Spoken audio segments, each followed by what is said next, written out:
Hi, everyone. Welcome to this webinar that we're going to be holding here, how to identify and structure your trades for asymmetrical returns. This is going to be a good webinar. I don't often say that, but the information here is really, I'm very happy with the information that's being presented. And hopefully hopefully you learn a lot from this. We're going to go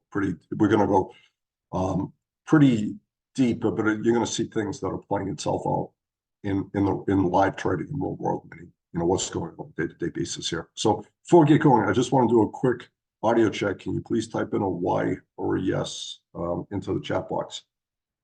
Afternoon, Brian. Can everyone else just type in Y or yes? Is all good? Okay, excellent. And if you have any questions, if possible, because the chat box tends to move pretty quickly, I'm not able to see them. If you could type in your questions into the Q&A box, I'm able to see the questions and answers. You won't be able to see it, but I'm able to do it. What I'll do is as we wrap up here, like I always do, I will answer all the questions that are pertinent there. I'll read the questions back to everybody to be able to, so everyone here can hear what the question is, and then I'll be able to answer that. Okay, so I'm going to move ahead over here, and I expanded this out. So instead of doing this on PowerPoint, I expanded this out on a doc. A doc obviously doesn't move as fluidly as PowerPoint, but I thought it was more important for us to be able to take all this material and then take all this information and go deeper into it. Okay, so we'll move over to the disclaimer. Number one, we all know there's a high degree of risk in trading. We're going to be talking about this in asymmetrical trading setups, and then we'll talk about the risks involved. But overall, there's a high degree of risk in trading. Usually, I state that this hypothetical results, are there are no simulated or hypothetical results that are here. The examples that I give, I believe that each of the examples I'm showing, I either have positions or had positions on, so you'll be able to see. I'll be able to talk about those positions that are there. But again, these past results, they're not indicative of future returns. Today is all about learning, very much learning, and you'll be able to take this information and apply it. I can pretty much promise you that there's enough information here and enough new information here. You'll be able to take that information and apply it immediately. Okay, so let me move ahead over here. I do want to just real briefly, I know most of you know me, we do this by invitation only, but out of courtesy to people who may be new to myself, 42 years, I believe it's now 43 years in the financial markets industry. Yeah, this year we'll make 43. Authored a number of books over there. I know many of you own a handful of these books that are there. Also have spoken at major trading conferences, investing conferences around the world, big guest experiences on television, print, radio, podcast, and multiple digital mediums. I'm likely going to go back out there again and do the same. I haven't been out there. I made a decision basically to be a little less high profile, especially over the past 5 years or so. But as AI is coming out and playing a bigger role, larger role in what I'm doing and taking a leadership role in AI as it pertains to trading, I do expect to be out there, on a multimedia basis. Okay, I do want to make a special announcement before we get going over here. Okay, because this ties into where I've taken my business, where I'm building teams around. I've already made investments in there on a corporate basis, and we'll continue to make investments into this. And this ties into AI for trading. If you're not using AI yet for your trading, you'll make your own decision. Based upon my experience and based upon the way I feel about it, not only are you missing out, but you're falling behind. The people that are going to be making the greatest amounts of returns going forward are going to be primarily coming from AI. And this is a very competitive game. You want to have the very best tools and ability to be able to do things, and you want to be ahead of the curve out there. This is still early in the game. but AI for traders is really something substantial. It may be one of the biggest breakthroughs that I have seen in the trading industry in my 43 years. So I'm going to be teaching the course again for the second time. I taught the course last year, late last year. I believe I was the first person on Wall Street to teach a professional level AI for traders course, okay? You don't need to know any type of coding to be able to take this course. The main thing here is that since I've taught that course, there's been major advancements in AI, especially as it pertains to the trading industry. And I'm going to be tying that in to this course. I'm also going to be adding on additional strategies, including strategies that I've never taught before to, to bring into the course to enhance it. And I'm also bringing in two world-class speakers, and they're really teachers that are there. They're going to join me in weeks 3 and weeks 4, it's a 4-week course, to be able to provide you with even more advanced knowledge. And anybody who comes out of the course, everyone who does come out of the course, they're going to be ahead of 99.99% of the population that's out there. And that includes the professional trading firms that are already using AI or having access to individuals that are going to be coming in and teaching additional on top of what I'm teaching is going to be a big, big advantage. So the response to the first class was great. I'll share with you just a small portion of feedback from the course, just to give you an idea of what people learn, what they were able to do in course number 1. Because AI keeps moving forward, taking nothing away from the first course, but the second course, of course, now we've moved ahead. AI has moved ahead multiple months. It just keeps getting better and better and better. So you could see here one individual said, I successfully took an existing trading system and worked with AI to improve the returns and reduce the max drawdown of the system by 40%. We're already doing the same here internally. In fact, the gentleman that I'm having come in, who's going to be speaking in week number 3, this is what his expertise is basically to take trading strategies, including he's already taken my own trading strategies. He's going to teach you how to make your trading strategies better, how to be able to take your trading strategies, drop them into AI, drop the data analysis in. And what AI is going to do is it is very likely going to take those your trading strategies that you put in and show you ways to make them better. Okay, which is great. Second person over there would never been able to have done this without the course for 2 reasons. Wasn't using AI to enhance his trading strategies or to learn to trade. And second, I didn't have the knowledge or skill to prompt AI. I'm teaching you how to do that, how to basically do the proper prompting in AI. Too many people are out there, and I want you to, whether you take the course or not, please be very careful of what's out there of people teaching prompting, and especially the early stage prompting. They'll say, use this prompt. The real prompting begins when you start getting into 3rd or 4th or 5th prompt, and that basically is you getting deeper into the conversation with it. And I'm going to give you, I'm going to share with you, as I'm teaching here, I'm going to show you that I had AI basically pick up the conversation and basically be able to do that. And you'll see as you go deeper and deeper, it gets better and better. Okay. And now, Jim's, where do I start? I've been using it to analyze my trades. And that's what you can do. You can drop your trades in, take it all the way through. It will do all different levels of analysis up to the highest level, into literally the level of what quant hedge funds use. So using to analyze my trades, had some issues getting stuck with it, sensitive to formatting. It is somewhat sensitive to formatting, but it's everything's fixable there. But I'm using ChatGPT not only in my trading, but other aspects of his life also. Mel Jones said, not a professional trader, just obsessed with trading, and having a professional level trader giving high level examples essentially created a blueprint for me to be able to take the knowledge gained from the course along with high level real world examples to be able to be the backbone of my learning going forward. I think I shared with you a story before where I did a deep dive, very deep dive last year in options trading. Options trading for 40 years.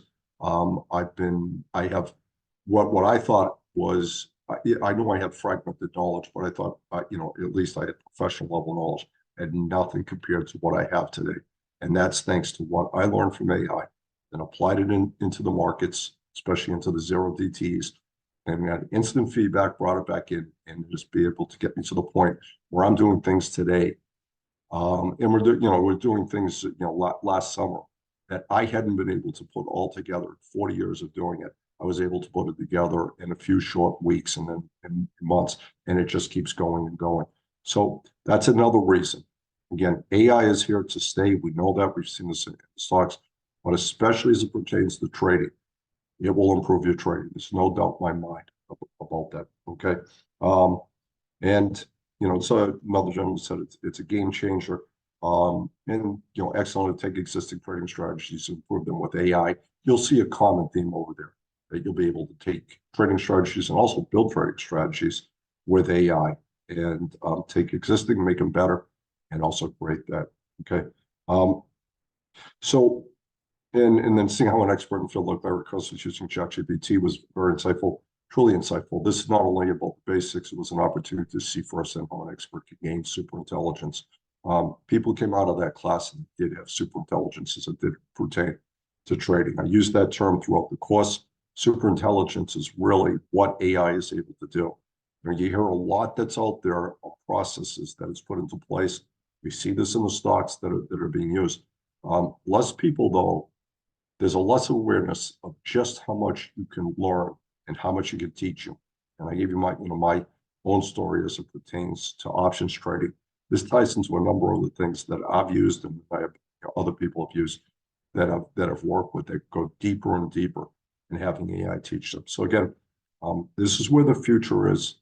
And when I look at where the wealth creation will be generated in the coming from trading, it will be coming first and foremost, at least in my opinion, from those who have mastered AI. They're using AI to basically enhance the trading, do deeper analysis, do greater strategy development.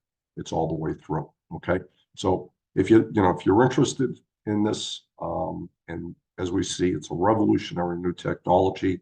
Darlene will put in right now what the URL is. You could sign up for the course. I have additional information before we wrap up here. Also, I just want to make a mention of this. The course comes with a money-back guarantee. So attend the first week's class. If you don't believe it will change your trading forever, simply request a refund within 72 hours after the class. You'll receive a full refund. Therefore, you have nothing to lose and everything to gain. And that's my way of saying, that's how sure I am that this course will transform your trading forever. Okay. One heads up, the course is nearly sold out again. The previous course sold out. This course is nearly sold out again. If you'd like to secure your place in the class, there's the link over there. And Darlene just put it up in the chat. Okay. So I'll have more details about the webinar after we cover asymmetrical trading. As we cover asymmetrical trading and all the things over there. Okay. So let's dive into this. Okay.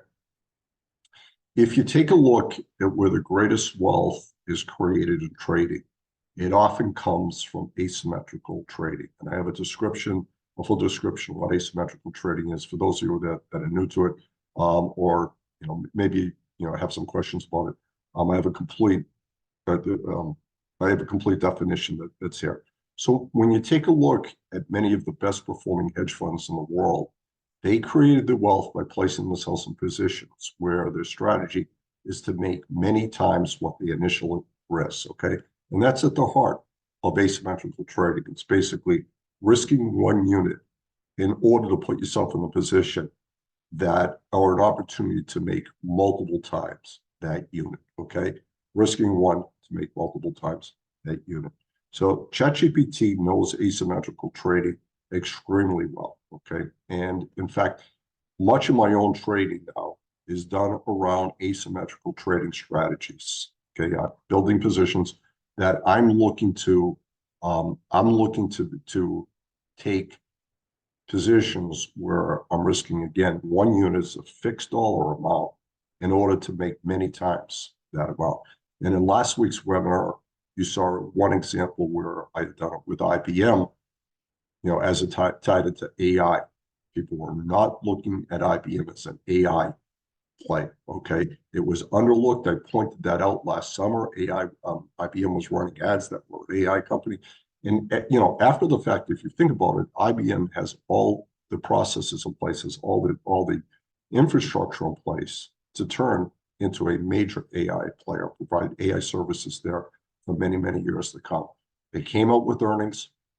And I went last summer. I bought a year out. I bought the 140 calls that were there, and I paid $7.85 for the calls. They came out with earnings about a week ago, and they absolutely blew up the numbers and said that AI is going to take over their business, meaning that the services that they're going to be provided, that's going to continue for years to come.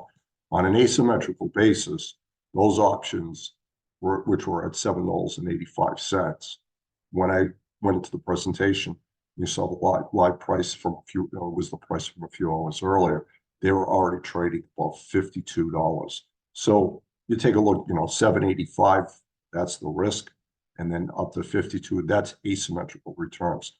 Those options went all the way out to June. I still have 5 months of it. I've already done adjustments. I've already started locking in some of the gains, then some rolling. There's certain ways to be able to do it. I want to make sure. It also, because it jumped up so much, it was such a substantial gain that it overweighted my trading, my trading portfolio. So I had too much exposure there and needed to reduce the exposure. But that's the great thing about asymmetrical trading, is when it's right, risking one unit to make many times that. Okay. And I'm going to teach specifically in a couple of minutes. I'm going to teach you how to do that. Okay. So let me go to GPT and let's walk through this. And I'm going to there. So I'm going to share with you these are prompts that I did for this webinar with GPT. You'll see me asking the question, and then GPT will provide the answer over there. Okay. So what I do is basically establish GPT's authority and my authority. That's just a basic way. That's just, you should be doing that with every prompt when you start. So you're an expert in investing and trading, and so am I. Please provide me with a simple to understand professional description as to what asymmetrical trading is. Okay. And here's the answer that it provides. Asymmetrical trading is a strategy investing and trading with the potential for gains is significantly higher than the potential for losses. This approach focuses on creating a favorable risk-reward ratio. And I bolded this intentionally. Anything that you see bolded or underlined, I did that. And that was to basically, for your benefit, to basically make sure that you see the point that it's making. Essentially, an asymmetrical trader, the goal is to enter trades where the potential profit is substantially larger than the risk taken. Is everyone good with this? If you could just type in a Y or a yes, all good with this. Okay, excellent. All right. For example, a trade where you risk losing $1 to potentially gain $5 would be considered asymmetrical. The strategy often involves meticulous research and analysis to identify such opportunities. And I'm going to talk about the research analysis and show you how to do it on your own in a few minutes as we come up to this, where the upside potential outweighs the downside risk by a large margin. Traders using the strategy might employ various techniques such as option strategies. As I mentioned, IBM is an example of an option strategy, stop loss orders, or investing high reward but lower probability bets. The key aspect of asymmetrical trading is not necessarily achieving a high percentage of winning trades, but ensuring that the wins are substantially larger than the losses. Okay, this is identical to what it's called the power law. Many of you know what the power law is. For those of you who don't, take a look at the venture capital industry. Okay, the venture capital industry is one of the most successful industries in the financial markets for decades and decades and decades. When they make their investments, they know within their portfolio that if they take 10 companies that they make the investments in, they know that 6 are likely going to basically lose, 1 and 2 are going to break even. And then they have those 1 or 2 that are in there, the ones that basically look like the NVIDIAs and the Amazons and the Googles of the world, that basically make many, many times what they risk over there. Okay, that's asymmetrical. Those are asymmetrical returns. That's the power law. The whole thing is risking one unit in order to make many units that's there, okay? And then what GPT does, and this does it automatically, I have it preset. I have it rate its answer. I tell it I only want its best answer. I want it to be rated a 10. If it doesn't rate it a 10, it explains why, where it won't be able to do it, but it says over there, rate this explanation a 10 for clarity, accuracy, and alignment. That's just a standard that I have built into my GPT, that I want to make sure I'm getting the best answer out of it, okay? So then I go on to ask, where are the 4 greatest areas of asymmetrical returns found in business? Rank them in order of highest first, okay? And this is what somewhat surprised me, because what came up is interesting. It actually, I asked it to rank it for potential returns. And take a look at number 3. It actually ranked options trading, stock markets dash options trading, and actually ranked options trading ahead of real estate, which is pretty fascinating to me. So number 1, it's a no-brainer for any of us. Technology startups, of course. They offer the highest level of asymmetrical returns. A small investment can lead to massive returns if the startup succeeds. As in the cases of Facebook, Google, and Amazon, okay? Nothing greater than basically getting an early stage of a new brand new technology startup, and it absolutely takes off. That's there, okay? Number 2, venture capital, which we just talked about. Investing in early stage companies offers high potential returns. The risk is high as many startups fail, but successful investments can yield returns for many times the initial stake. Number 3, stock market, and then it went dash options trading. That's what it focused on. Options can provide high returns compared to the investment. They allow investors to leverage their positions for a relatively small amount of capital. And then in number 4, again, ranking, we all know how much wealth can get created and has been created in the real estate industry. And for many of you who have invested in real estate, you've likely seen the same type of gains. Yet it ranked options trading ahead of real estate investing for the opportunities and asymmetrical returns. Okay. Next question. So I said, compare this to traditional. I did this intentionally for everybody here. I wanted to show a comparison of asymmetrical returns, especially as it pertains to trading, compared to traditional portfolio management, okay? And it did a really nice job. I was going to answer this myself, and I said, I'm going to let GPT do it. And it did a really nice job of answering. Asymmetrical trading and traditional portfolio management represents 2 distinct approaches to investing, each with its own philosophy, risk profile, and goals. Risk-reward balance, asymmetrical trading. The approach focuses on achieving a high reward for relatively low risk. The core idea is to find opportunities where the potential gains far exceed potential losses. And I'm going to teach you how to do that in a couple of minutes here.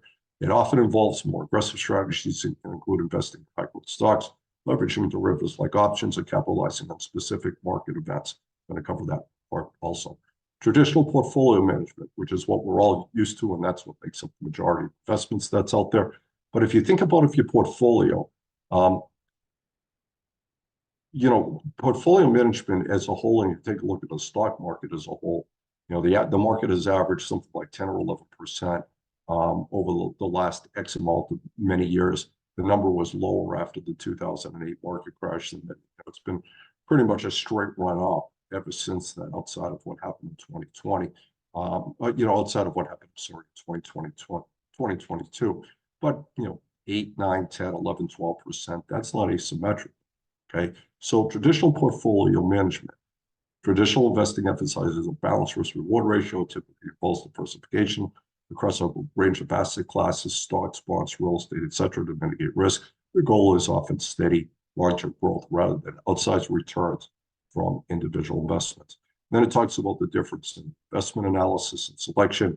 Asymmetrical trading requires research and analysis. I'll share that with you in a few minutes here to identify unique opportunities with skewed risk-reward profiles. It often focuses on specific market sectors, okay? And we're going to focus on 2 market sectors today, or individual stocks. Traditional portfolio management involves broad market analysis, may use standard metrics like PE ratios, market trends, economic indicators to select a diversified portfolio, volatility and risk tolerance. Asymmetrical let me get a bounce over here, bounce back. Asymmetrical trading often entails higher volatility and requires a higher risk tolerance. Okay. I don't completely agree with that statement. Okay.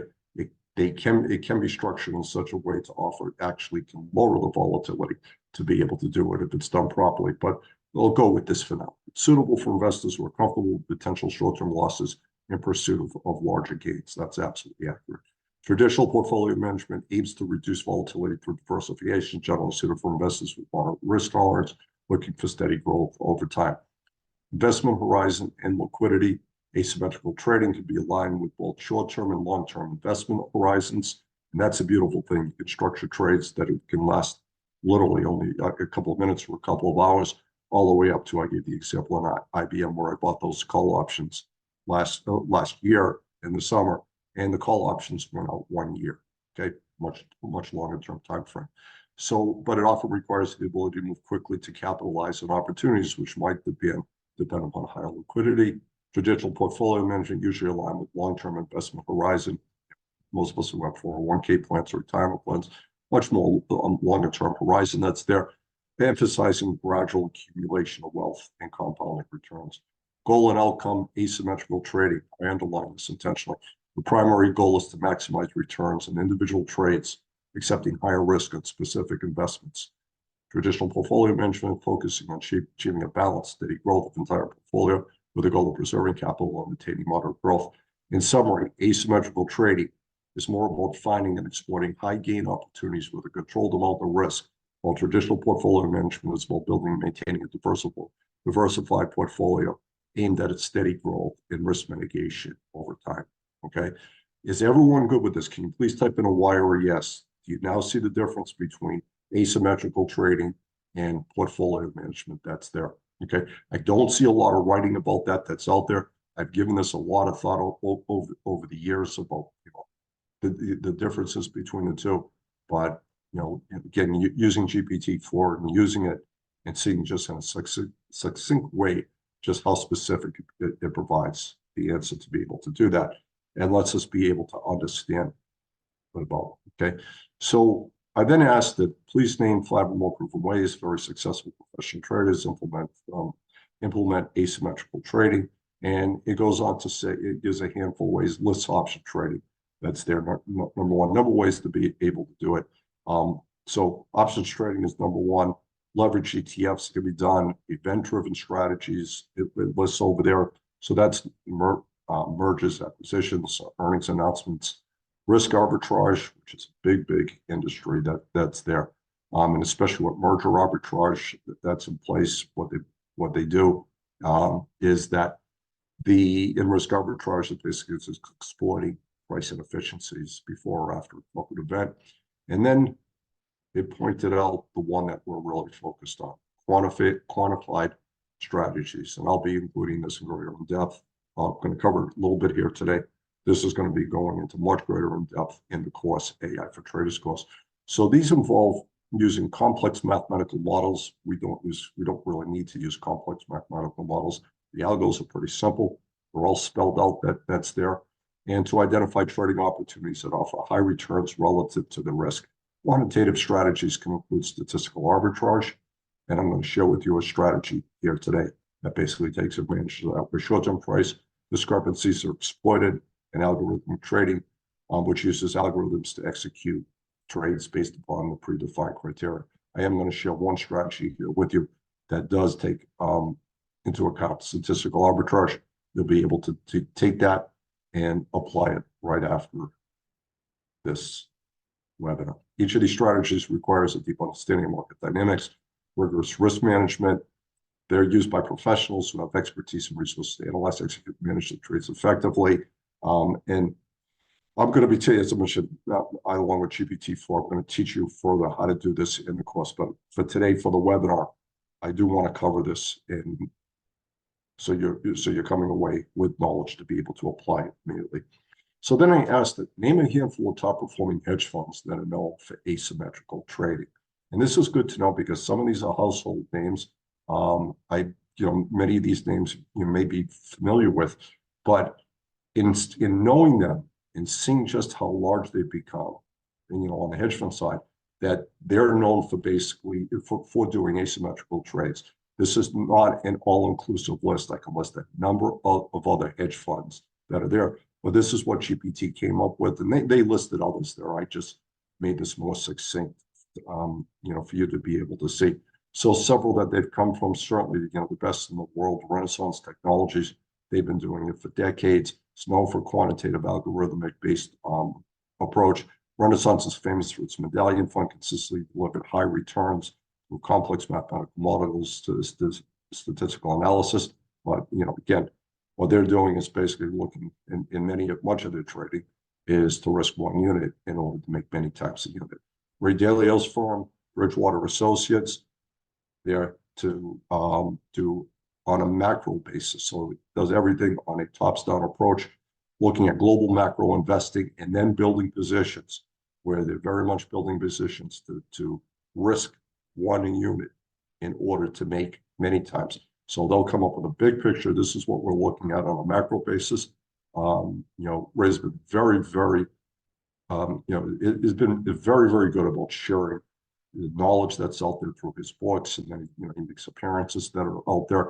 But he looks at economic trends, and then from there, including inflation, currency exchange, GDP growth, great deal of data analysis that comes in, and then they end up building their positions where they're risking a little bit in order to make many times. Okay. Number 3, Citadel. Okay. Citadel is now the most successful hedge fund in the history of hedge funds that are out there, meaning that they have taken more money out of the market than any other hedge fund in history. Coincidentally, where I live right now, just coincidence, directly out the window from me. If I turn my camera on, you'd be able to see Citadel's building their world headquarters about 200 yards away from where I live. I'm up pretty high in this building. I'm on the 54th floor. There's been a large lot that's been empty, been held on by a family for multiple decades. Citadel came in, offered a tremendous amount of money to be able to do that. Their world headquarters are literally over there. So Ken Griffin has built a phenomenal firm with Citadel, and they employ multi-strategy approach, including options trades, statistical arbitrage. It's known for its sophisticated risk management techniques and taking advantage of short-term market inefficiencies. Again, another big name that's out there, in this case, the most successful name that's out there. And the gist of what they do is asymmetrical trading. Two Sigma in New York City, there's a lot on the mathematical side, and not as well known as Renaissance, but for many years put in really tremendous results. And again, using AI, using machine learning that's there, they've combined it together and been able to build positions to grow and put in the returns that they have done it with. Okay, and as you can see, they were one of the early movers in the hedge fund industry in AI and machine learning. They've been able to take that and take themselves from basically an unknown firm to a firm that just made billionaires out of the two founders that were there. So GPT goes on to say these hedge funds have demonstrated consistent ability to generate higher returns through asymmetrical trading strategies. They've leveraged advanced technology, sophisticated algorithms, and in-depth market knowledge. Okay, so I said, give me 5 examples, and again, this provides the baseline of it, understanding what asymmetrical trading is, and hopefully there's enough here to say where you say to yourself, you know what, this is something that I want to pursue long term. This is something that I want to do for the rest of my life. Okay, I've already made that decision for myself. I'm glad I've made that decision. It's just a much better way than winging it in the markets and all the the things that basically people that do out there. It's a much more structured, disciplined approach to trade. Okay, so some of the high profile examples that it gave over there, these are the ones that we all know about. John Paulson, as part of the great financial crisis and the subprime mortgage bet, structured asymmetrical trades. It's well documented what was done out there. He was early in the trades that were there. He started putting on these positions in 2005 and 2006. many of his investors, which were mostly pension funds, they pulled money from him that was there. There were a lot of losses there along the way when he did it. But when he got it right, it made him a multi-billionaire, obviously set for life and many generations later. He was able to do that. And that is, that is a prime example of basically someone that basically, looked into deep analysis, was picked up early on of the subprime mortgage, problem that was out there. He was a couple of years early, but once it did happen, the profits were tremendous. GPT went on to say when the housing market collapsed, Paulson's funds made a staggering profit of $15 billion in 2007, turning a relatively small premium paid for the swaps into a monumental gain. Tiny bets, multiple bets that were made along the way. Okay, that's what it's referred to. It's just referred to it as bets. That's the financial markets terminology there. Taking tiny amounts of money and just spreading it all the way through. And then when the subprime crisis basically came out, able to turn it into $15 billion. Okay. Beyond the notable examples previously mentioned, the hedge fund trading world and several others. Kyle Bass did the same thing in the subprime mortgage crisis. David Tepper. David Tepper is one of the great hedge fund managers over there. David Tepper was so successful that when he moved his hedge fund out of when he moved it out of New Jersey and brought it to Florida, he was the single largest taxpayer in the state. There were multiple negotiations that were going on. It went on for a few years over there. But Tepper made the decision that he was leaving the state, moved all his operations here down to southern Florida, and when he left, the state of Jersey had to have an emergency meeting there because their largest amount of money they were collecting for taxes, they had to do their emergency budget meeting there. So Tepper is a phenomenal fund manager. He appears on TV from time to time, really brilliant in there. And he's as wrong as he is right. He's not always right. He's the first to tell you. I mean, he makes some big mistakes. But the reason he's so successful is when he's wrong, this is how much he loses. He loses a tiny amount. When he's right, he makes many times that's there.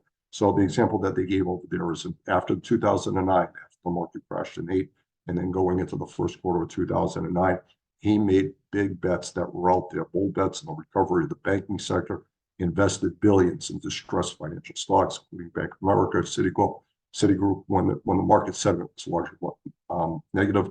The asymmetrical bet paid off handsomely as the markets recovered, reportedly earning his hedge fund about $7 billion in 2009. Okay, so again, taking small positions, spreading them all the way across. But in this case, he had total conviction that those bank stocks were going to make it, they were going to recover, which they absolutely did, and they were going to lead the charge. Whenever you come out of financial markets, whenever the financial markets come out, when you take a look at who the leaders are in two sectors. Number one is the banking industry, and number two in the semiconductor industry. Those are the two that you want to follow. Okay, he knew that. He came in there. He made a bet that they were, he basically made large investments that were there, and reportedly earned his fund $7 billion in 1 year alone. Okay, so these examples further underscore the potential for asymmetrical trading strategies to generate substantial gains. Is everyone good with this? Again, I just want to give the baseline there, and then we're going to get into the bread and butter of how to go about looking at this. All good? Pretty cool stories that are here, and they're real. Okay. So then I asked GPT, I said, would you agree that asymmetrical trading done properly is one of the better ways to create substantial wealth in trading? If yes, why? GPT went on to say, yes, I would agree that asymmetrical trading done properly can be one of the better ways to create substantial wealth in trading. Here's why. Favorable risk-reward ratio. Asymmetrical trading is based upon finding opportunities where the potential rewards significantly outweigh the risks. This means that even if not all trades are successful, the successful ones can yield substantial returns that more than compensate for the losses, leading to overall wealth accumulation. Number two, I especially like number two as well as number one, it's an efficient use of capital. Okay, so efficient capital utilization. Since the strategy involves seeking trades with a high return potential relative to the risk, it allows for a more efficient use of capital. Traders don't need to win every trade. They need a few high impact wins, which can be more cost capital efficient than strategies requiring high win rates with smaller gains that are there.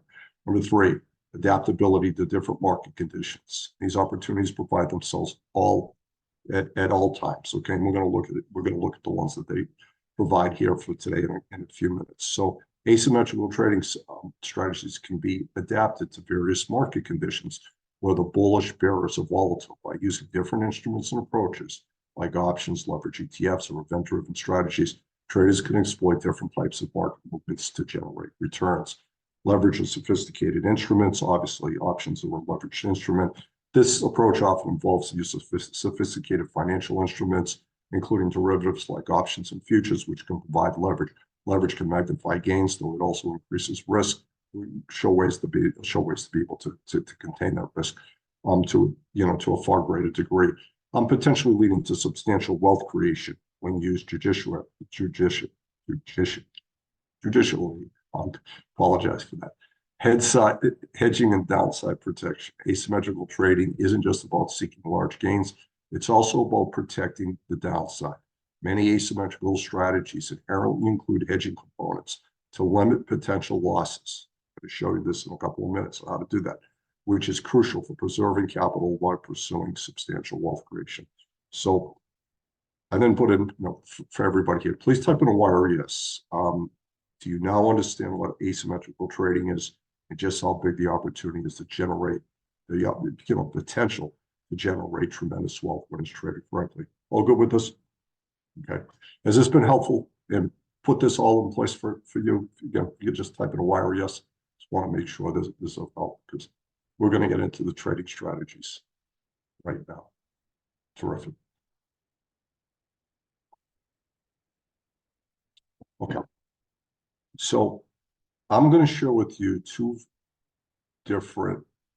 asymmetrical trading strategies. They're two very different strategies. These are ones that I have positions in myself, and you will be able to see how they played out. And then I'm also going to teach second derivative thinking and third derivative thinking. Second derivative thinking is higher level than first derivative. That third derivative level thinking, which is not often used in trading, is not often used by the majority of traders out there. It is used by the great hedge funds that are out there. I'm going to teach you third derivative, and then look at examples right now where there's potentially using third derivative thinking, where there's potentially opportunities that are up there. Okay. Also, not only just looking at it today, but taking that knowledge, learning how to think, and taking that knowledge and being able to use it in the future. Okay. So strategy number one is long-term thematic options trades. Okay. This is something that I began doing a year ago. I'm very happy I started doing it. And I'm going deeper and deeper with it. Okay. So early last summer in my free webinars, I pointed out that there were two thematic opportunities that I believe had the opportunity for asymmetrical opportunities. So thematic trading is one of the greatest ways to take advantage of potentially massive moves, often based on macroeconomic outlooks, and especially revolutionary technology breakthroughs. We're living in a time right now that there's two revolutionary breakthroughs. We'll talk about each. We know one of them is AI, and then there's a second. I spoke about each of these last summer. Okay. Number one, the emergence of AI. It was it's now in hindsight, it was an obvious theme that AI was a transformative event, exactly like the internet. To me, when I saw it in December of 2002, first week of December 2002, I got it. It was ChatGPT 3.5. It was nowhere near what the abilities that it can do today. And I saw that, and I just said, this is the internet all over again, except it's larger. I could just see it was going to be transformative. Again, having the advantage of being there early in the internet and seeing how it played out and being able to see all the things that's there, And now, we can't live without the internet. Many, this is now more than a quarter of a century later. That I was able to see that at a very early stage. Okay. And I've seen a lot of technologies there along the way. None of them did I, see as being anything close to being what the internet was until AI came about. Okay. And I saw that, with OpenAI release ChatGPT. There was ChatGPT 3.5 that was there. But again, could just see this is going to be transformative. And I'm going to go into this and share some of the stocks, and then we're going to look at second derivative thinking and then third derivative thinking for you to be able to take it and possibly continue to run with it. Okay. The other one was the revolutionary breakthrough in the weight loss industry. I made mention of it last summer.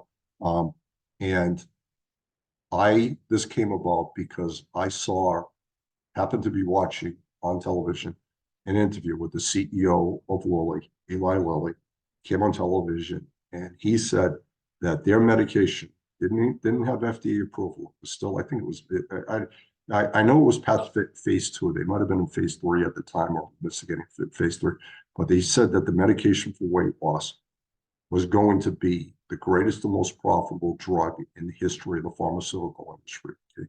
We all know how large the pharmaceutical industry, and I immediately took pause saying, wait, he's saying this is going to be the largest, most profitable drug in the history of the pharmaceutical industry. And again, for me, it was eye-opening because it came from a man who was not known for his hyperbole. Okay. The CEO of Eli Lilly is not out there pounding his chest and making all these different things. Doesn't have a history of doing that. Tends to be a low-key gentleman that's there. He said it was going to be the most profitable in history. I know a bit about the weight loss. I know a bit about the weight loss industry. I've traded various weight loss stocks there along the way. I own a fitness company. I'm still the owner of a fitness company. It was an Inc. 5000 list, one of the fastest growing privately held companies. I have a team that basically runs that company. One of the fastest growing privately held companies in the United States. And I also have a close friend that is a 30-year senior surgeon. He was at one time affiliated with Harvard Medical. He's written best-selling books that are out there. And he's told me over the years, we're close friends, so we're in touch with each other. We speak or text each other almost on a weekly basis. We just spoke the other day. But along the years, he told me that surgery was becoming harder and harder and harder for surgeons. And the reason being, not becoming harder, and also was becoming riskier. Surgeries were becoming riskier. There was higher risk that was there because as the population,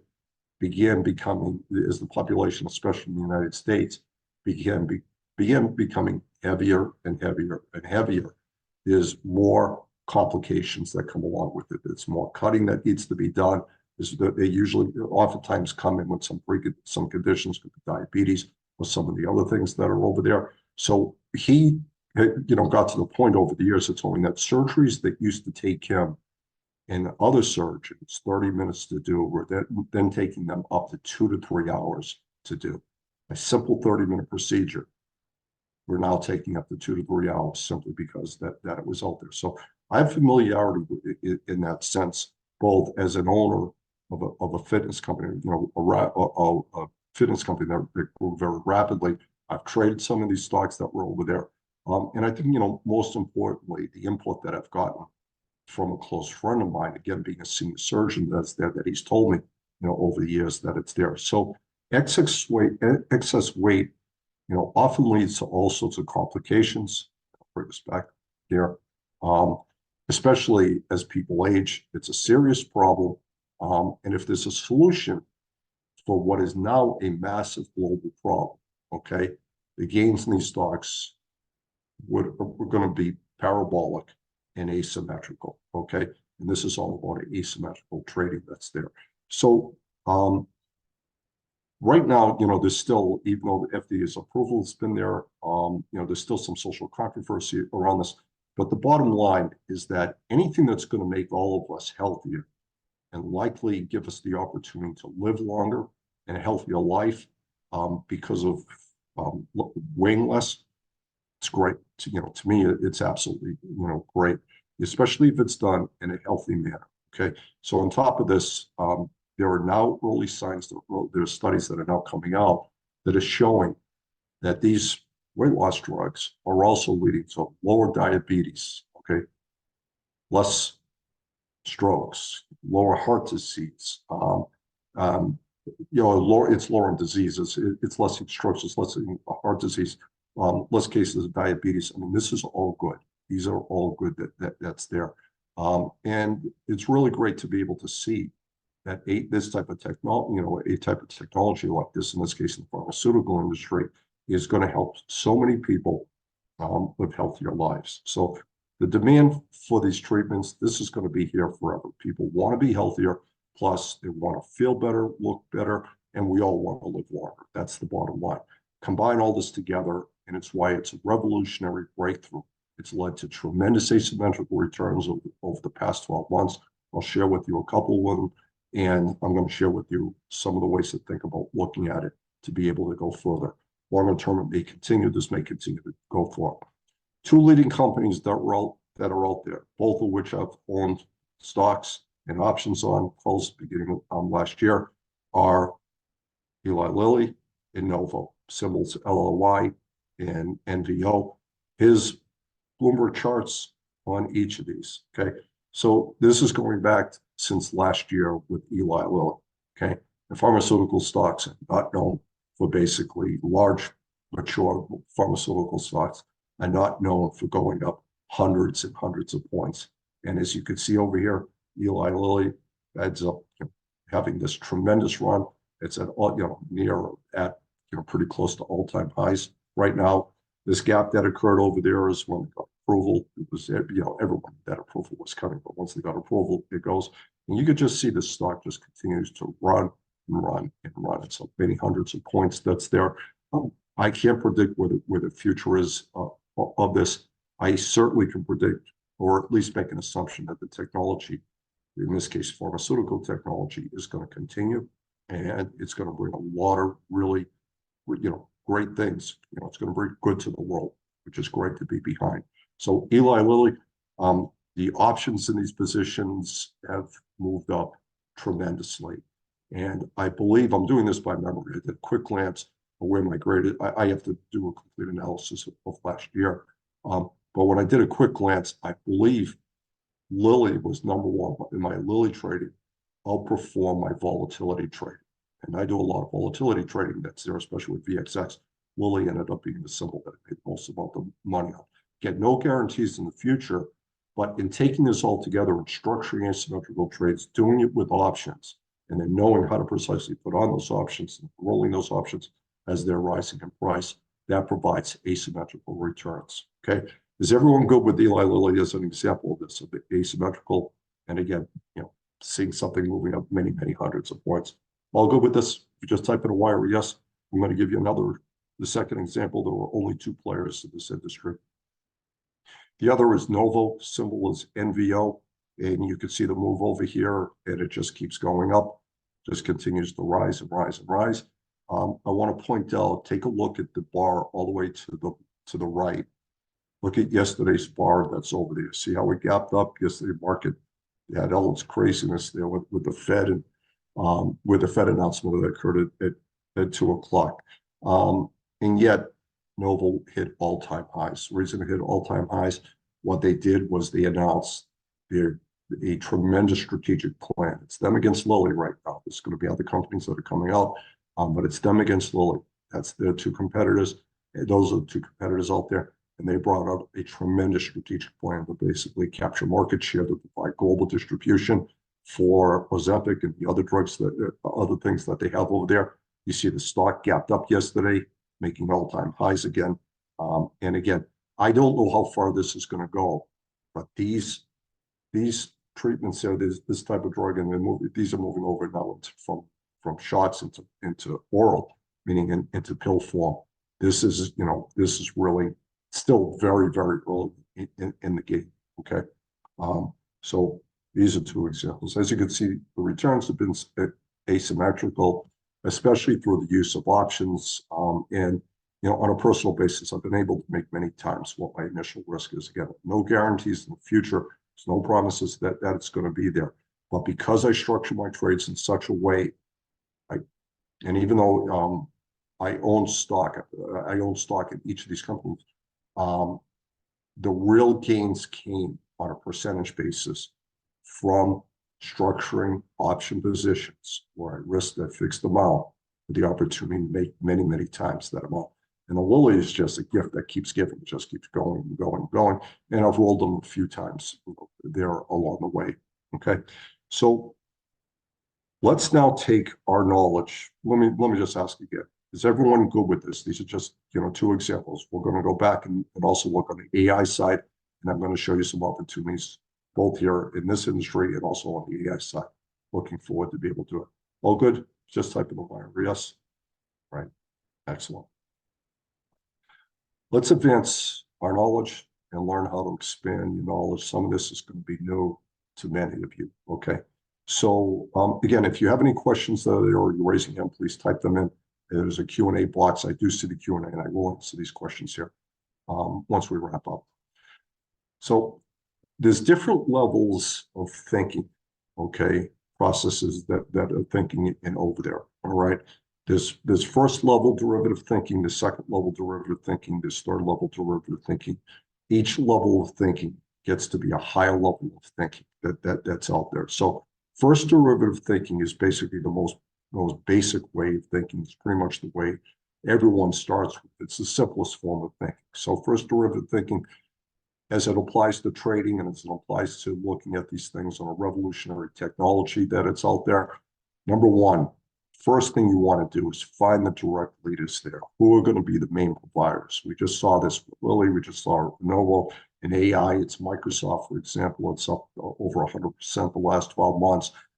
Meta is another major player in AI, and Zuckerberg has done he's done the correct thing. He's made a strategic shift away from VR and has moved it over to the metaverse and has moved it into an all-in bet, pretty close to an all-in bet off of AI.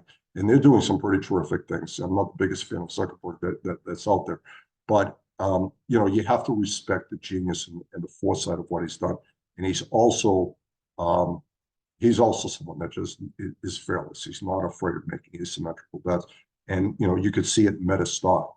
It's basically moved from an advertising platform, and it's still, advertising still makes up a great deal of the revenues as it pertains to Facebook and Instagram and other holdings. But from a longer picture, the reason why this stock has been moving up so significantly is because of the things that they're doing in AI. So leaders come first, the direct leaders first, derivatives. And again, Lilly and Novo are two great examples of being able to do that, especially in the weight loss industry.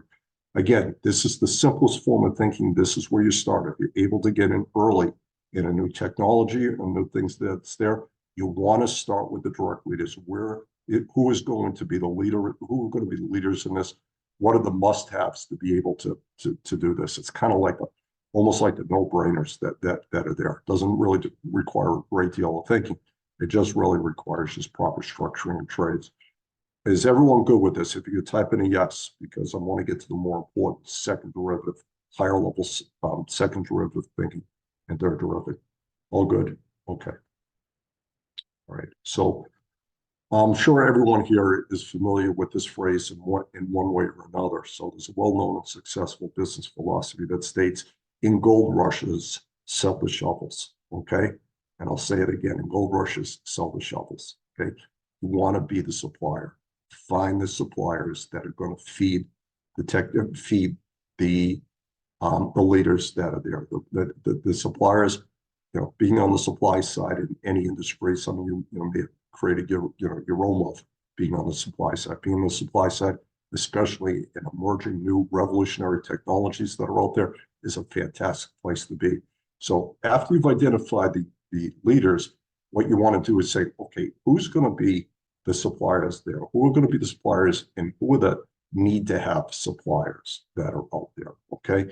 And what that happens, this business model of finding the suppliers and being a supplier that's there, it's been successful for many, many decades, okay?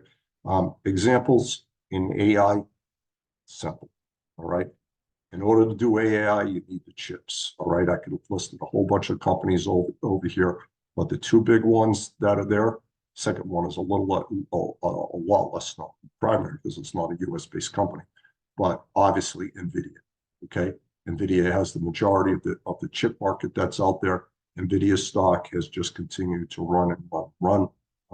And, you know, who knows how high is high? I mentioned last week that there were a bunch of people out there that were going on to the various television networks out there and trying to pick the top of NVIDIA and trying to use sales multiples and earnings multiples. It's not about sales multiples and earnings multiples in early stage. What it's about is how much market share, how big is this industry going to become, and who's going to be the leader out there. NVIDIA obviously has taken the lead in there. Advanced Micro Devices is now beginning to, another supplier is beginning to all of a sudden, it's come alive. The stock has moved up pretty significantly. I've been in Advanced Micro Devices, continue to hold positions in it. But again, they're the suppliers to the AI industry. This is second, this is second level derivative. This is derivative thinking at a second level. It's high level thinking. Who is going to be suppliers? Take that knowledge going forward. And anytime a brand new technology that comes out there that's there, start with the leaders, then move over to the suppliers that's there. Other company is ASML. This is as close to a monopoly as you can get. I believe they have 97% market share. The reason they could do that, they're a non-US based company. They're a monopoly. And if you take a look at ASML stock, okay, it's just keeps going and going and going. And if you take a look over here, I want to bring your attention. I don't think I can have a cursor over here, but if you could take a look at the dates, I know it's small print, but if you could take a look about 2/3 of the way over where it had a pullback, that was where it went from 750, approximately 750, down into about down to about $700 a share. Does everybody see that? You can see the gap down for about 3 days. It was a major pullback that was over there. Can you type in wire yes if you see that? This became a prime opportunity to be able to take advantage of the pullback. I was fortunately able to add a couple of shares, to add some to one of my portfolios. What had happened over there is that there was pressure coming from the government. It was coming out of the Netherlands that they could no longer sell over to China. That was over there. In my belief is that the Biden administration basically put pressure on their, they're not going to supply chips or anything that was over there to China. And likely came from, about the pressure that was over there. It pulled back. I said to myself, you know what, whether or not they feed China or not, how long is that going to last? Is that going to last forever? There may be a new president coming in at the end of this year. Well, TBD. But this isn't going to last for China. And AI is so big, it's far beyond there. ASML has their technology that's there. It's a must-have in order to be able to do that. So have the opportunity to do that. Take a look at what it's done during the month of January. The stock went from 700 to, I can't read the number over there, but it just keeps going. It's up 100-something points since that pullback that's over there. What does that tell? Okay. They're a supplier, they're a need-to-have supplier, they're a monopoly. You start putting pieces together there, and there's the opportunity to be able to be on the supply side, looking for asymmetrical returns if you're fortunate enough to structure positions in such a way. And this could just keep running and running and running. Again, I'm not making any stock predictions. I'm not doing this. I'm looking at this as an industry. AI is here to stay, and it is just in its infancy right now. And those who are here as part of the infancy to be able to take advantage, the greatest amount of wealth will get created because they're there early on, okay? So when you're looking for thematical asymmetrical trading opportunities, the suppliers are often the largest winners. Make this part of your trading plan, okay? You have your leaders, second derivative, meaning higher level of thinking, go to the suppliers, ask yourself, okay, who's going to be on the supply side? Who are the leaders that are going to be there? And structure your trades to be able to do that. All right. Everyone good with this? Can you type in a Y or a yes? All good with this on second derivative thinking. Really important. That's there. third derivative thinking. Okay, and this is third level derivative thinking. This is the highest level of thinking because so few people think this way. And this is a really good example of this really good, famous story that's there. Everyone here know who Michael Lewis is, or The Big Short, for those who baseball fans, Moneyball, type in a what way. And, his first book thing, which made him famous, was Liar's Poker. Type in a wire, I guess. Okay, so Michael Lewis was formerly a trader for Salomon Brothers. When trading, came out of school and got hired, was fortunate enough to have the brains to get hired over there. And he told the story where he realized that he would never be at the top of the world in the trading industry. So when the Chernobyl nuclear disaster hit, the world's markets were immediately went into upheaval. Okay, and the dissemination of news back then is nowhere near what the dissemination of news is there. It was pre-internet that it occurred. It took quite some time. There's also the information that was coming out was not just completed information that was there.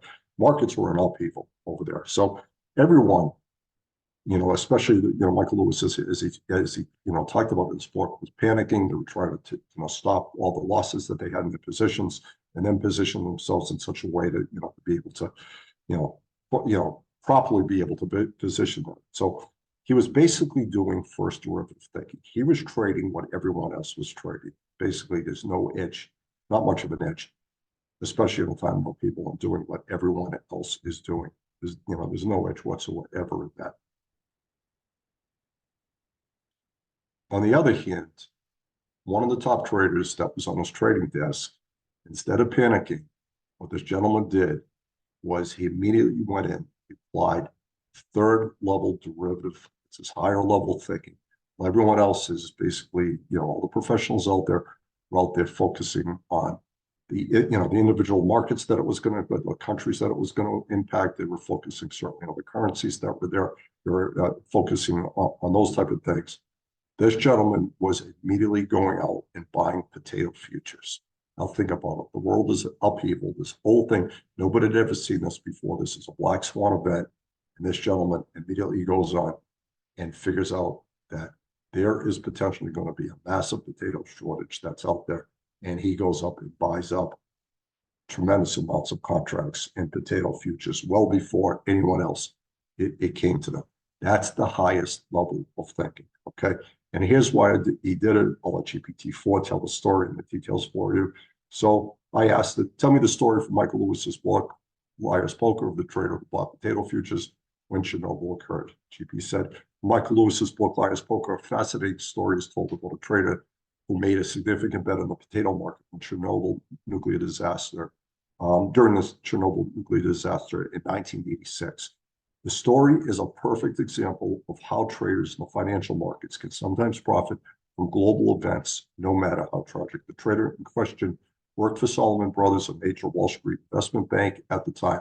When news of the Chernobyl nuclear disaster broke, it caused widespread panic and concern about the potential contamination of crops across Europe, including the potato crop. Understanding the implications, as the traders speculated that the fear of potato shortage would drive up prices of potato futures. Potato futures are financial contracts that allow people to buy or sell potatoes at a future date. The price agreed upon on the contract is paid by buying potato futures. The trader was betting that the price of potatoes would increase. As expected, in the wake of Chernobyl disaster, the price of potato futures soared due to the fears of contamination. It didn't happen overnight. It took time for them to soar. This gentleman was able to build a substantial position, for Salomon Brothers. This allowed the trader to sell his future contracts at a much higher price than he bought, netting a significant profit. So I asked GPT over here, is this a great example of asymmetrical trading? And GPT answered yes. The story from Michael Lewis's Liar's Poker, the story from Michael Lewis's Liar's Poker about the trader about the potato futures in response to Chernobyl disaster is an excellent example of asymmetrical trading. Asymmetrical trading refers to a situation where a trader or investor has information or insight that is not widely known or appreciated by the majority of the market. This information gives the trader an advantage, allowing them to make trades with a potentially higher reward relative to the risk they are taking, based on the expectation that the market will eventually recognize and adjust to this new information. Okay.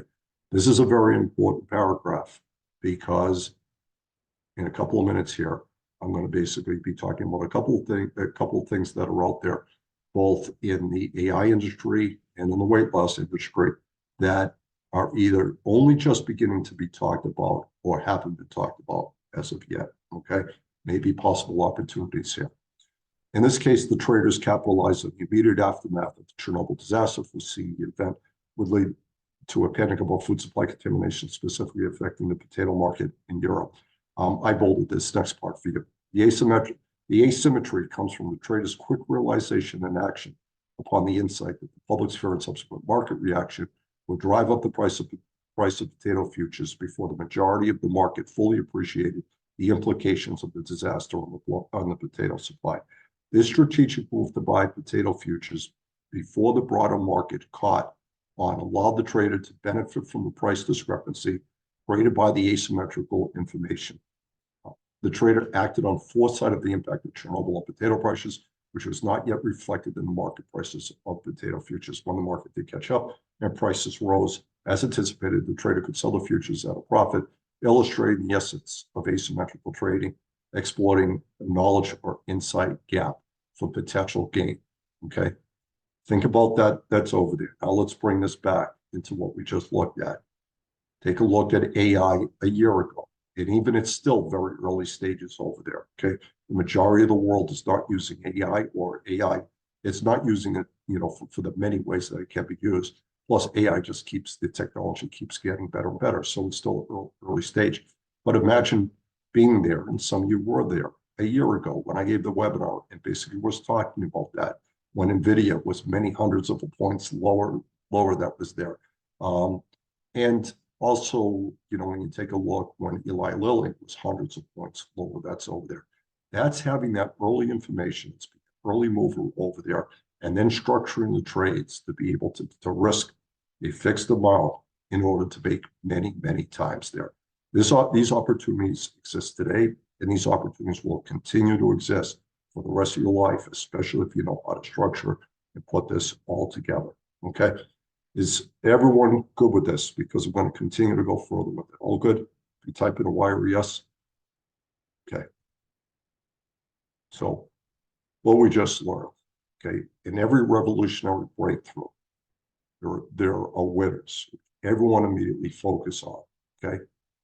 On the other side, there's also losers, which if you think of, and I'm going to talk about that, that's the second derivative and third derivative thinking that you want to begin to process there. I'm going to talk, we've talked about all the way through here. Here are the winners. The way I go about thinking is when I go about it, it's like, here are the winners. And I'm immediately thinking, who's going to be on the other side? Who is going to lose on this? Because that provides the opportunity on the short side. And we all know that basically pinpoint things that are basically dropping. And we know what stocks and markets go down a lot faster than they go up. You have the opportunity to have asymmetrical returns, the potential for asymmetrical returns much, much quicker. It could go like this. And I'm going to show you examples of what's coming up, possibilities to be able to do it. So in my opinion, many of the greatest symmetrical gains come from third derivative, that higher level of thinking. Okay, it's true both on the long side and also to the short side.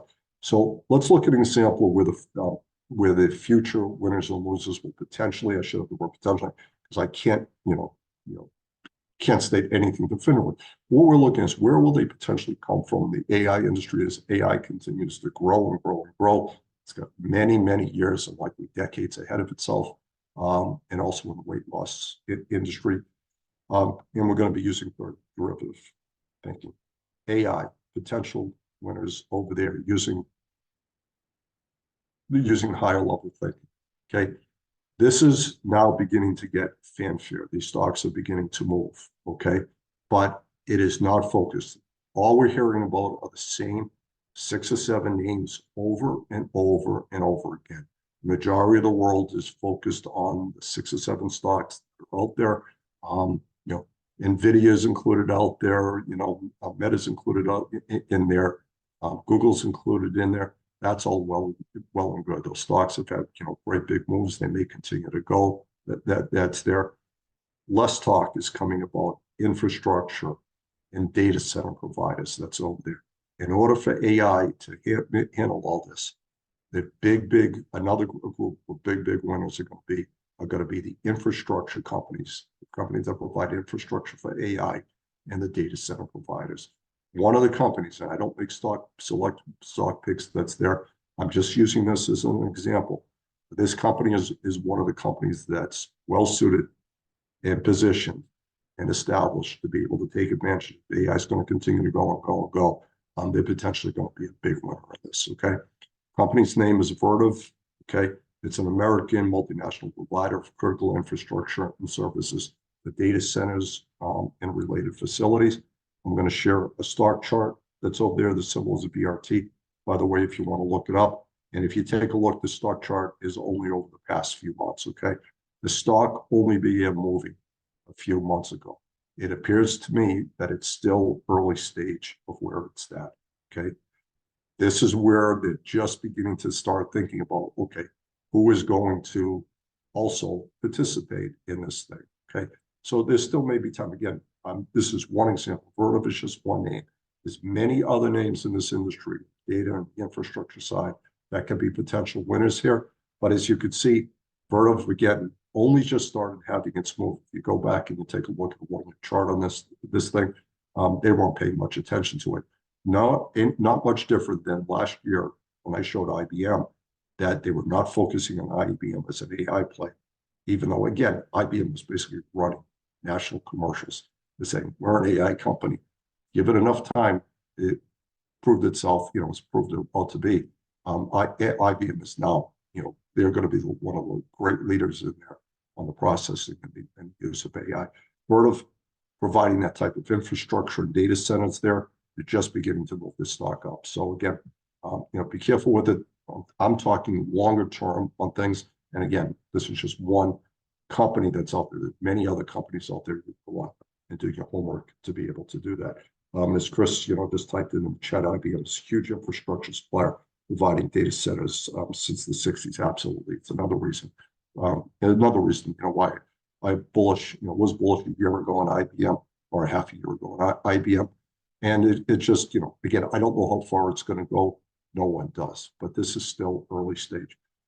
Thinking on a higher level on the data center side, the infrastructure side, this is one example that's out there. Is everyone good with this? If you could type in a Y or a yes, all good with this? Again, higher level thinking that's there. Put on CNBC, all you're going to hear is NVIDIA. They should be doing that. That's the leader that's there, but we want to be beyond the crowd. We want to do second derivative thinking and third derivative thinking. That's here.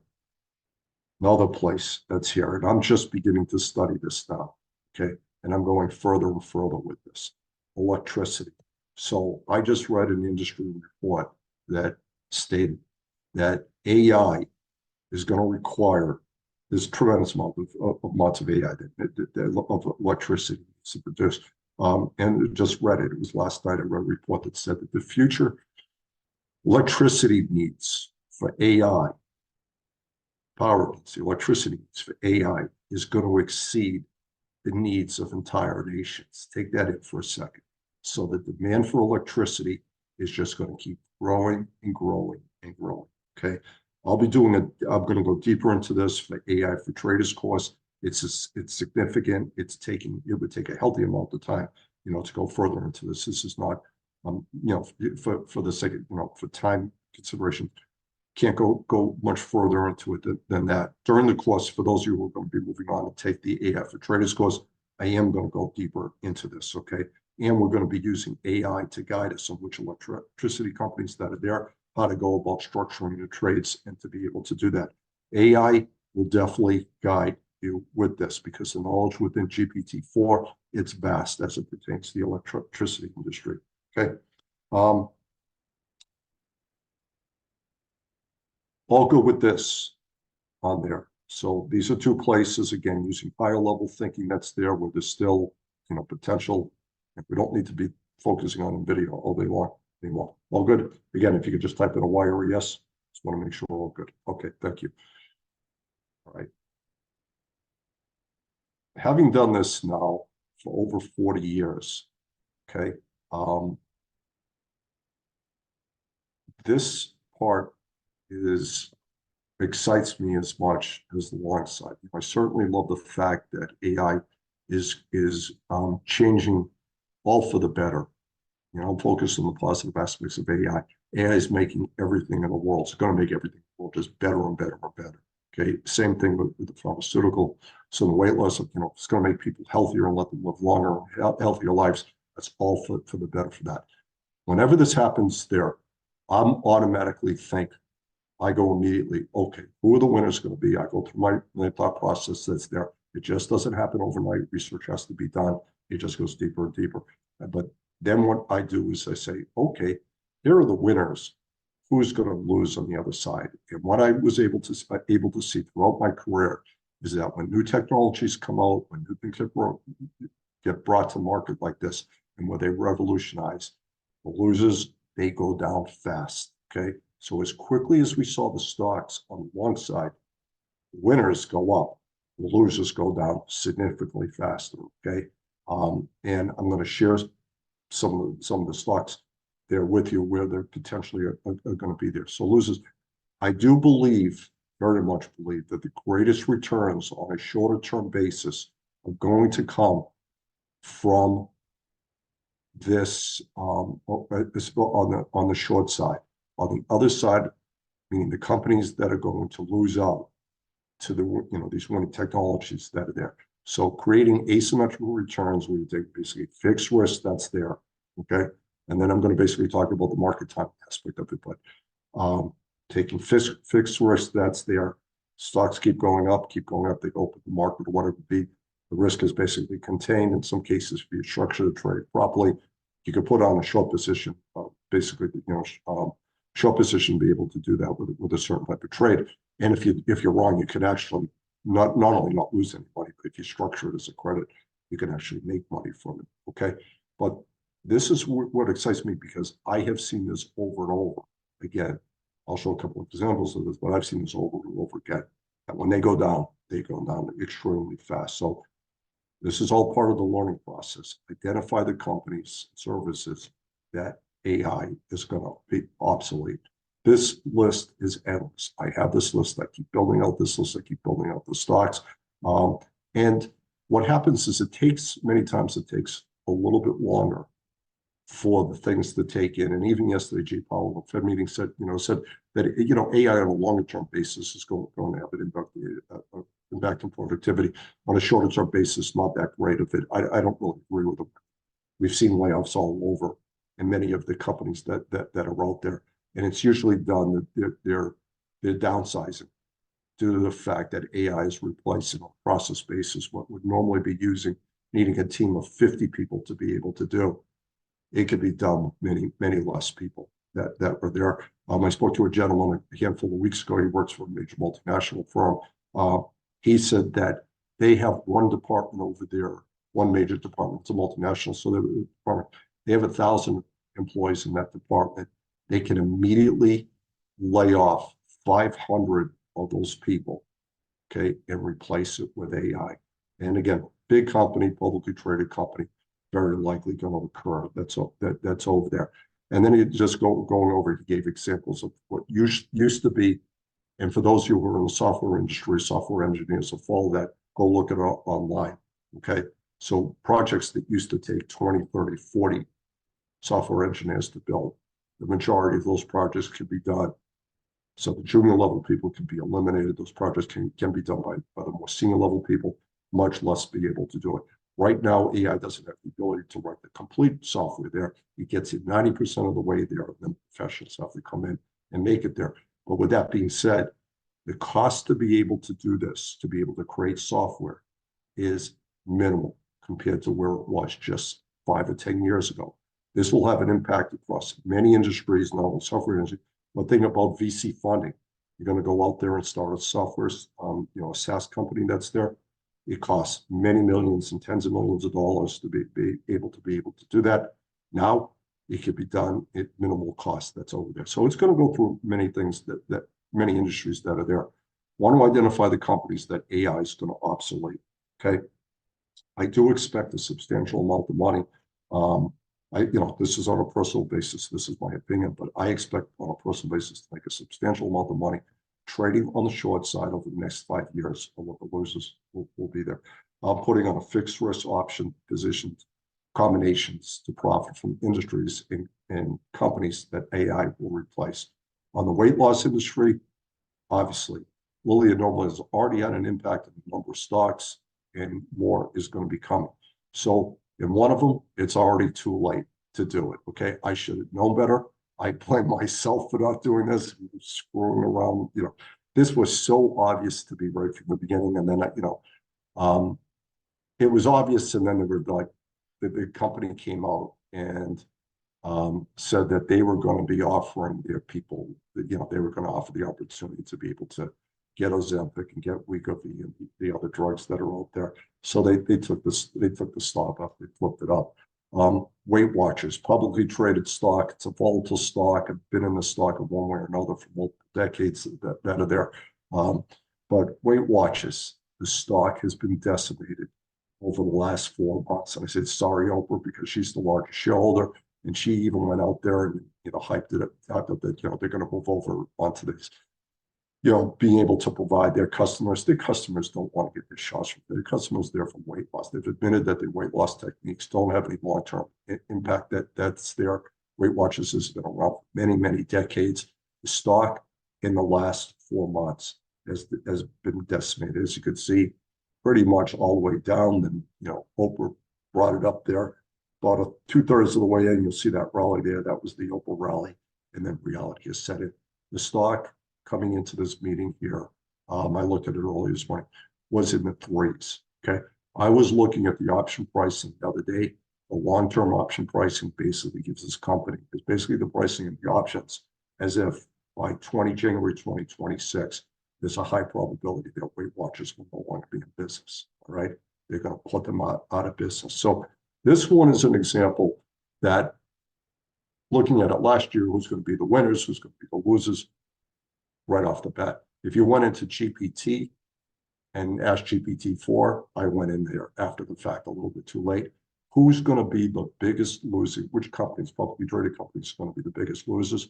And then rank them there. It ranked Weight Watchers as number 1. It had it there, right in there, right under my nose, to be able to do that. So with Weight Watchers, don't have any short positions in it. I was looking to get short.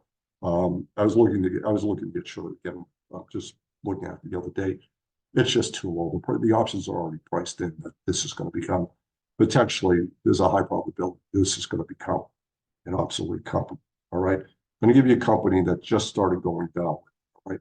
And the name of the company is Medifast. What they do is weight management programs. There's a much bigger company than Weight Watchers. They do have other units to there. This is not a stock pick that's there, but what has happened there? The stock has lost over 30% of its value over the last 8 weeks. This is basically because of what's going on from Lilly, what's going on in Novo. This is just a major transformation, revolutionary technology, in this case in the pharmaceutical industry.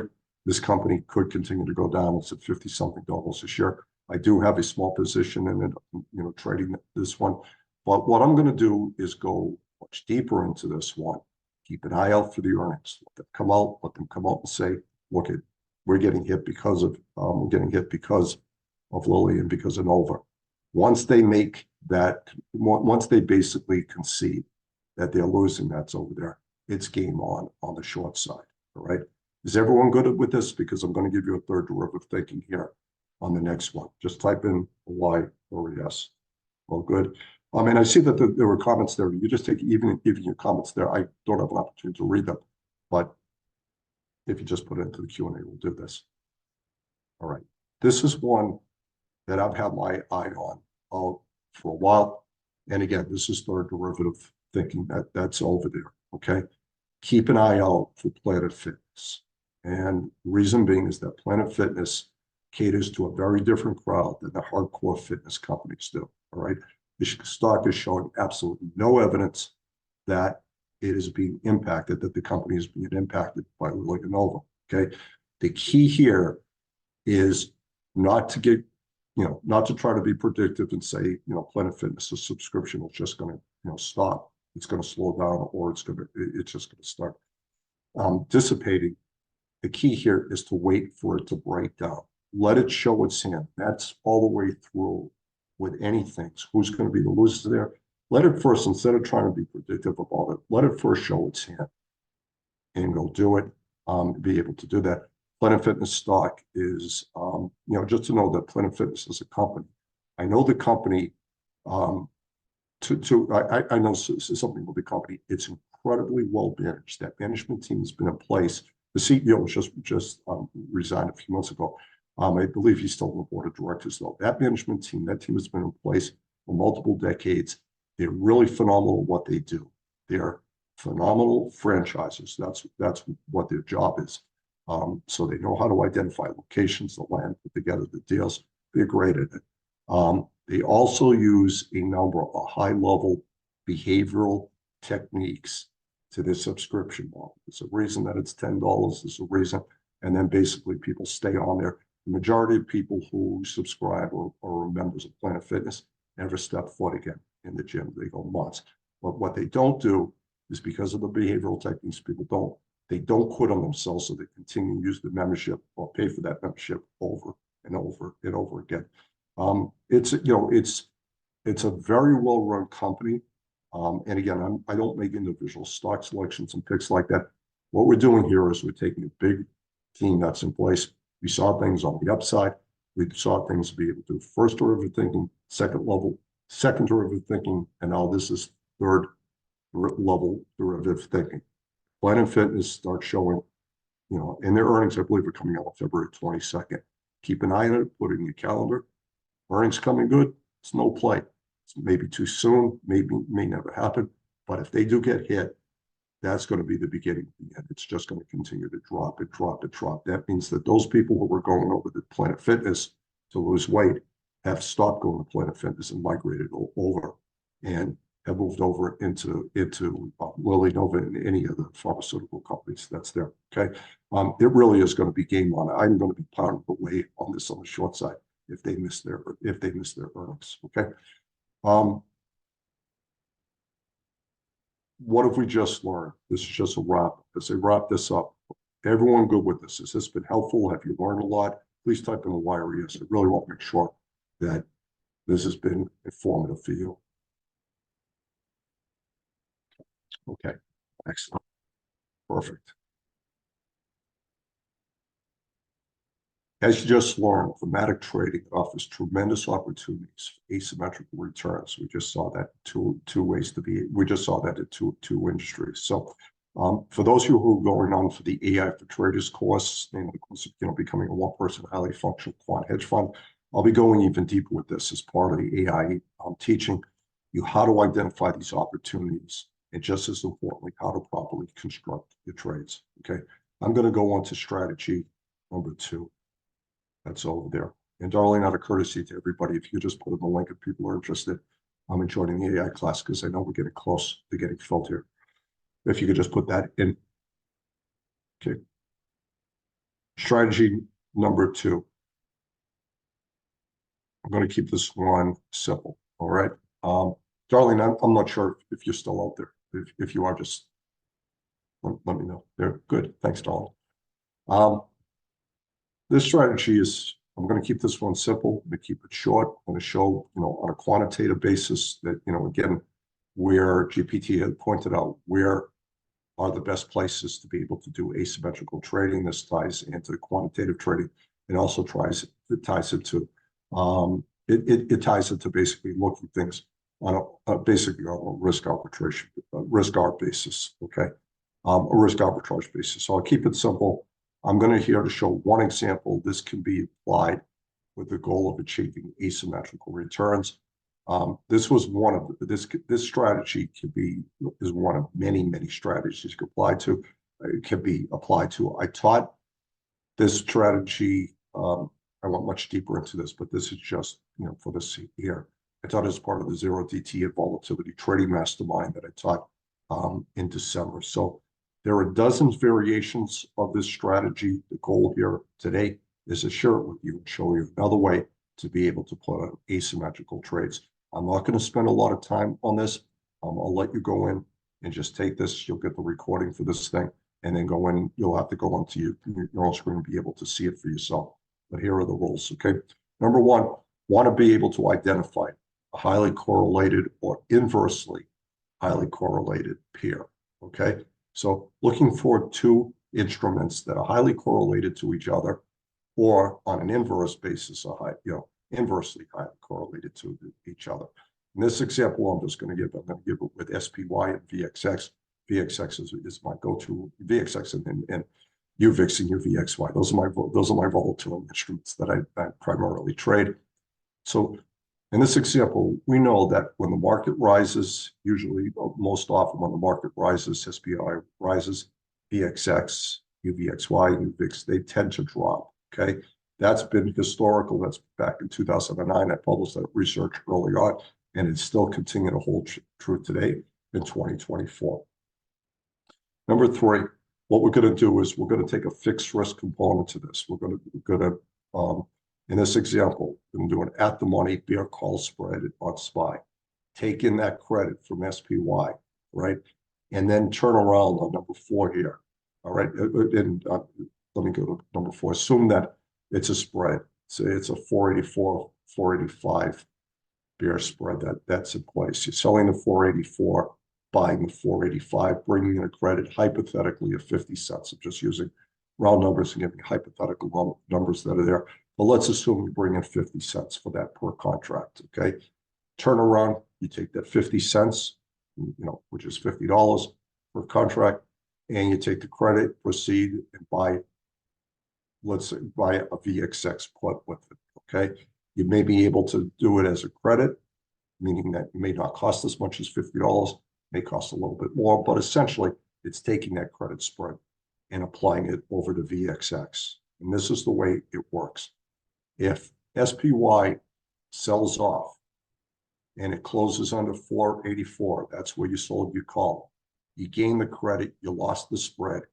Let's say that you used the credit spread, and it just ended up to be use the money that was there for the credit to pay for the debit spread that was put on for VXX. What will happen there is you'll essentially break even on the trade, give or take a couple of pennies, plus the transaction costs that are there.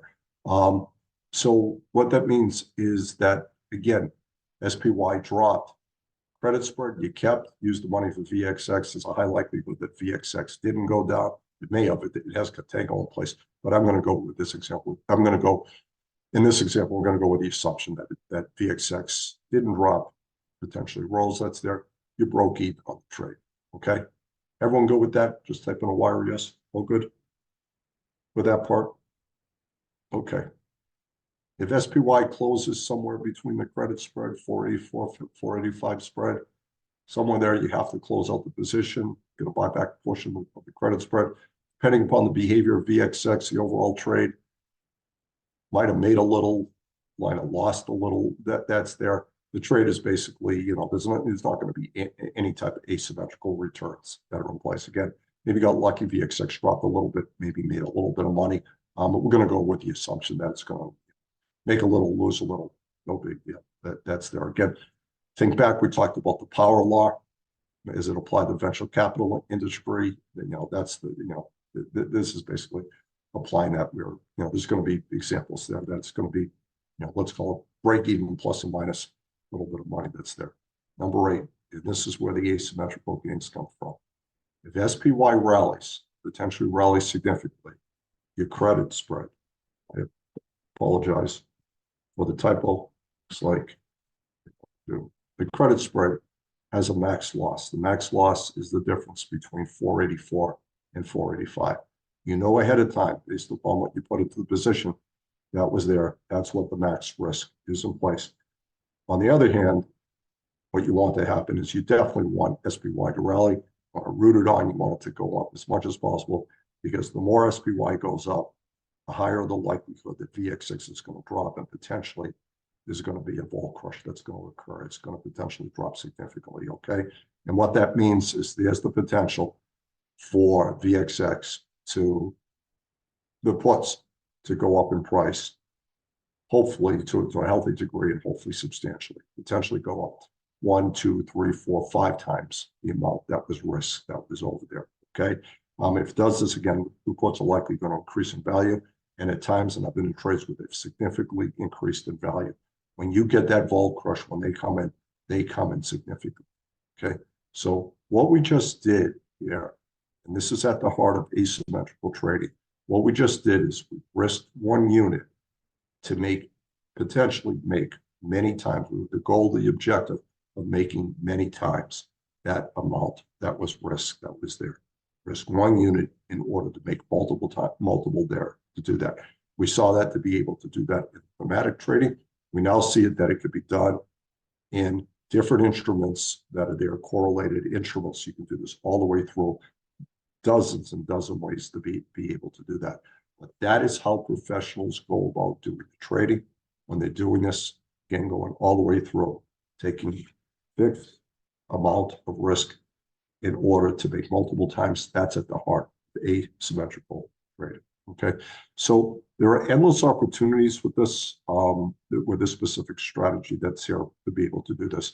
Again, taking two instruments that are highly correlated to each other and being able to construct those positions that are there, or highly inverse, have an inverse correlation to each other. Endless opportunities to do that. You can be in trading this immediately. To look at the market now, see what opportunities it may provide you.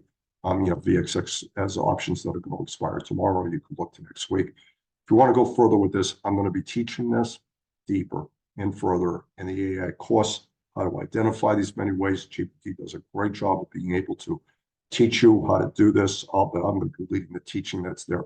And then it's also able to do all the risk analysis and able to do a number of scenarios that are in there and the data analysis. It's all taught as part of the class. Okay.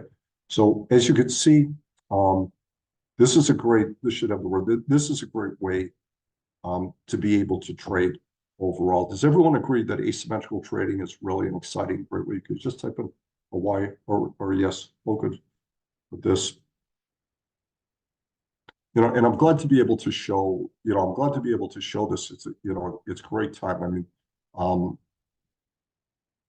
number one, sometimes it could be years where there's just no major breakthroughs that are going in place. So opportunities could be more on a macro level, okay, with interest rates and the things that are going on in the economy. But right now we're living through just a phenomenal time that's going on. Okay, number one, it is what's happening in AI. Number two, you see what's happening with weight loss drugs. Number three, what you'll see in 2024. I have another friend that's he's pretty much an expert in the biotechnology industry. He shared with me that he said, 2023 was a pretty quiet year, not so great of a year for biotechnology. He said 2024, he's been trading biotechnology companies he's going on his third decade of doing this. He just told me, he said 2024 is going to be one of the greatest years in biotechnology. There's so many things that are coming into phase 3 or FDA approval. He has all those calendars that are put up. It doesn't mean they're all going to get approval and things like that, but he knows how to trade them. He also relies upon me to basically guide him and help how to construct those trades. So that's again another technology that's in place. Multiple industries to be able to do this with, and multiple ways to be able to do it with. It's a great way to trade, and today you'll learn 2 separate ways to do this, along with the advanced professional ways to trade them, especially in doing the thinking of how can I just keep going further with this. All right. And it says over here, Chris, you said that you saw e-commerce going nuts in 2014. Good for you. I mean, that was, in hindsight, that was great. Went very heavy on Shopify with IPO'd, and did extremely well with it. Yeah, exactly. E-commerce had been around for quite some time, but then it really during from 2010, it just it's now a very mature industry. Shopify, interesting, Chris. I'm glad you mentioned Shopify because we use Shopify. For those of you who signed up for the course already or going to sign up for the course, you'll be using. We migrated over into Shopify, and I have Shopify on another company that I own. we're very happy with Shopify. Shopify stock has had a significant run. So for those of you who want to look at it, look at the symbol as SHOP. It's had a significant run. And the reason it's had a significant run lately is not because of the e-commerce side of the business, at least in my opinion. They have become an AI company. They have put AI throughout their infrastructure in there. So all the millions of stores, I believe there's millions of stores that sit on Shopify, now have access to AI that basically shows them how to basically, how to write the product descriptions, which pictures are going to pull higher. They have all the data it just keeps going on and on very much on the marketing side and on the e-commerce side. So Shopify is now beginning to be viewed as an AI company that's there. I've given it serious thought, now given it for over a month, and stock, had a heck of a run. In January, I'm not in the stock of it, but I was giving significant thought to basically adding into my portfolio simply because the market is now looking at as an AI company, and think about it on a multiple basis. An e-commerce business is going to get a certain valuation, a certain multiple that will be there. An AI company in this environment is going to get a much higher multiple. So Shopify has had a heck of a run over here. Chris, it's glad to hear that you're able to take advantage. Good for you to be able to do that back then. So if you're interested in going further to be able to do this with asymmetrical trading, and also very much a lot of this knowledge that I gain, a lot of things that I do, most of my movement is done, multiple pieces put together, but I heavily rely upon AI, the information that's in there, and the analysis that's in there. I taught the first course, I believe it was the first one to teach the course of professional traders out there on Wall Street. I did that late last year. I'm teaching this course again. It's going to be deeper. The reason it's going to be deeper, number one, the technologies have advanced themselves. There are certain things that are in GPT-4 that were not there before. Number two, the data capabilities are even greater today than they were before. And having the data analysis capabilities, it gives the ability to make your trading strategies better. It's able to get the things that are analyzed, doing risk analysis, and also being able to construct trades. As I go deeper and deeper, it just does a phenomenal job to be able to do that. So this course is going to go deeper. I'm also going to be more strategy intensive on this one, okay? So there are going to be additional strategies, and there are going to be strategies, a handful of strategies in there that I have never published before, okay? They'll be published there for the first time as part of the course. If you're interested in this, class is going to begin. We go 4 consecutive weeks in a row. We meet once a week. First class is going to be this Monday coming up on February 5th. Runs 4 consecutive weeks, so it's 4 classes. Each class runs 2 to 3 hours each. In the previous class, the classes were running, the first 2 classes were at 5 hours. There's so much information, so much knowledge. That was the first time that I taught it. I'm certainly cognizant of time. But I have an objective. I go into every class and say, this is where I want everybody to be at the end of the class. Then you have voluntary homework assignments. You'll send them to me if you want to do that. And you'll get my feedback from there to be able to just keep you going on making sure that you have mastery. But my goal is to keep the classes at 2 to 3 hours to get everything that's covered there. But again, I stay until all the information is covered and until the last question is asked. The name of the class is AF for Traders Becoming a One-Person Highly Functional Quant Hedge Fund. The capabilities within GPT-4 are the same, basically have the same capabilities that high-level quant funds have, especially on the data analysis side. All right, and that is a phenomenon. I mentioned it last week that I've been a Bloomberg user since 1989. Very grateful for what Mike Bloomberg and Bloomberg has brought out. But I'm paying $30,000 a year for a terminal that I barely use. Okay, today I put it on, and I put it on to make graphs for you.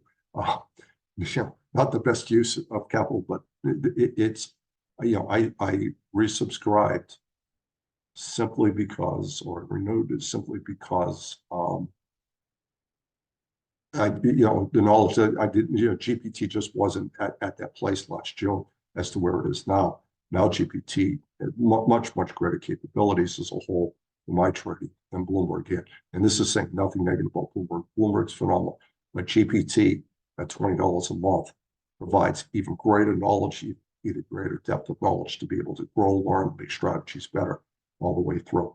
So the course is going to teach you a number of things. These are the highlights. Number one, it's going to teach you how to apply AI using GPT-4 to exponentially grow your trading knowledge. I can't make any guarantees, but I will make a guarantee. You will absolutely grow your trading knowledge from this course. That's absolutely guaranteed.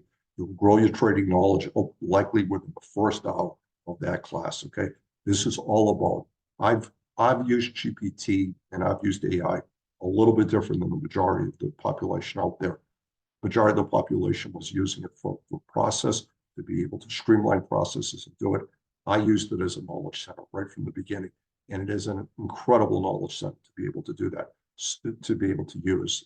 And knowledge is all about just getting better, getting smarter, being able to grow, being able to be smarter than the other participants that are out there. I can absolutely guarantee that your trading knowledge is going to grow immensely from that. Number two, you're going to learn how to build new trading strategies. That's there. That was taught in the class. Number three, you're going to be able to take existing strategies and make them better. And I'm going to have more on this in a minute because I have someone coming in that is an expert on this. He's going to, as part of the class, he's going to teach you how to take your existing strategies and potentially make them better. I can't guarantee they'll make better. You may have strategies that are already pretty perfect, but the goal is that you likely have strategies that are out there that are there. He's going to show you how to make your existing strategies better. He's already doing it for me. We've formed a partnership. He's taken some of my initial strategies that I had out there, and he's already gone on and made them better, which is just great. Perfect. That's what we want. As great as strategies can be, it's always about getting better and better and better. You'll learn how to do that in the class. As I mentioned, there's going to be new trading strategies for stocks, for ETFs, for options, for volatility trading, especially as it ties into VIX and VXX. And there'll be UVXY, which is 1.5 times VXX, and UVIX, which is 2 times VXX. But VIX and VXX together are going to be included over there. You're going to learn how to do beginning level, intermediate level, and then advanced level data analysis. All the tools are already in GPT to be able to do that. Learning how to use them, learning how to do that. There's going to be spreadsheets. You're going to drop that in. You're going to be able to do that. You're going to be able to query GPT and ask it to be able to do that. If you're at a beginning level of your analysis, you'll learn how to do it at a beginning level before you get to the intermediate level. If you're already at intermediate level, you're going to get that all the way through. And then eventually, if you want to go further, you'll be able to do advanced level data analysis. And by advanced level data analysis, I mean, this is the same type of data analysis that are done by quant hedge funds. They're at the highest in the pecking order, in the pecking order of investment management. Quant hedge funds at the highest level that are there. You're going to have the same tools that are already built into GPT-4. They already exist over there. It could be analysis is done. GPT will provide in-depth analysis of what it will mean, and then you'll be able to query it, go further and further. That's there, okay? And then proprietary trading strategies, talked about, never before published. They're going to include additional asymmetrical trading strategies. You got, hopefully today, this was good. This is a baseline of what's there. There are many additional asymmetrical trading strategies that no one in the world has ever seen before. The people in this course are going to be able, they'll be the first ones that have seen it. You join the class, they'll all be part of the class to be able to see it, be able to use it, and then, ideally be able to apply it immediately. Also, as an added bonus to the course, what I've done is I'm bringing in 2 world-class experts, actually 3, but 2 come together, 2 world-class experts to teach along with me, okay? Number 1, in in the 3rd class, in class number 3, Dr. Hubertus Becker is his name. He's a world-class AI professional. His AA knowledge is immense. Hubertus, and when he comes to class, I'll let him share what his responsibilities are that are out there. Hubertus also trades. He trades, manages his own money. He's told me that much of the money that he manages derived from the trading strategies that I have published and that he has purchased over the years. What he's done with my trading strategies is he's enhanced them. So he applies AI. You're going to learn how to apply AI to enhance your trading strategies, including a number of trading strategies that I've published that are out there. So it's going to be interesting to see that the strategies that I've traded out there, many of you, are likely, using those strategies or something of that. He's going to teach you how to take those strategies and enhance them, make them even better. Okay. And again, he's already done it. I've witnessed it. He's already done it with my own strategies, which is really, fantastic to see. So having the ability to learn from someone like Hubertus is really phenomenal. I'm going to teach the full class there. In class, I'm agreeing that Hubertus is going to come aboard. He's going to show you how to take your strategies and potentially make them even better. Also invited Caleb and Rex to come in. They're going to come in week number 4. The Briggs are world-class AI data experts. They're going to become famous in August 6th when the book comes out. And through the use of advanced data analysis techniques, what they've done, especially Rex, what is done is he's working with companies, large companies, and he's adding literally tens and even hundreds of millions of dollars of additional valuation to these companies. Company that he just came off of, the company grew in a 4-year period of time. The company grew 10,000, a bit over 10,000%. Okay, that was all documented. That was there, and they were able to get a valuation. I believe the number of the valuation that they were able to get because of the work that Rex did, putting AI in on the data analysis and able to apply. I believe they were able to get 6 times higher valuation in under a 2-year period of time because of what the data analysis techniques that Rex applied. That was there, okay? They have a new book coming out on AI. I mentioned it last week. It's being published by MIT Press. The book, MIT Press couldn't handle the demand. It was supposed to come out, I believe, next month. In March. They needed to push it off to August 6th to be able to handle demand for the book. So it looks like the book is going to end up on the New York Times bestseller list. That's there. That's where based upon pre-sales, it looks like it's going to appear on the New York Times bestseller list. Caleb is Rex's son. Caleb, got a chance to know Caleb. Caleb is brilliant. He's an absolute genius. He has in his teens. He's only in his early 20s. I think he's 21. In his teens, he was advising major companies that were over there. I'll let them tell the story. But these are major publicly traded companies. He's also advised major universities, scientists at major universities. Just an absolute genius that's there. Caleb will be the youngest person, if they do end up on the New York Times bestseller list, as it's on target to do. Caleb will be the youngest person ever to make the New York Times best-selling nonfiction list, which I think is just really, really, cool to see that. And fortunate enough to have, I've gotten to know Rex and Caleb very well. Caleb is doing work under Dr. Becker, under Hubertus, in combination, for me on the strategy side.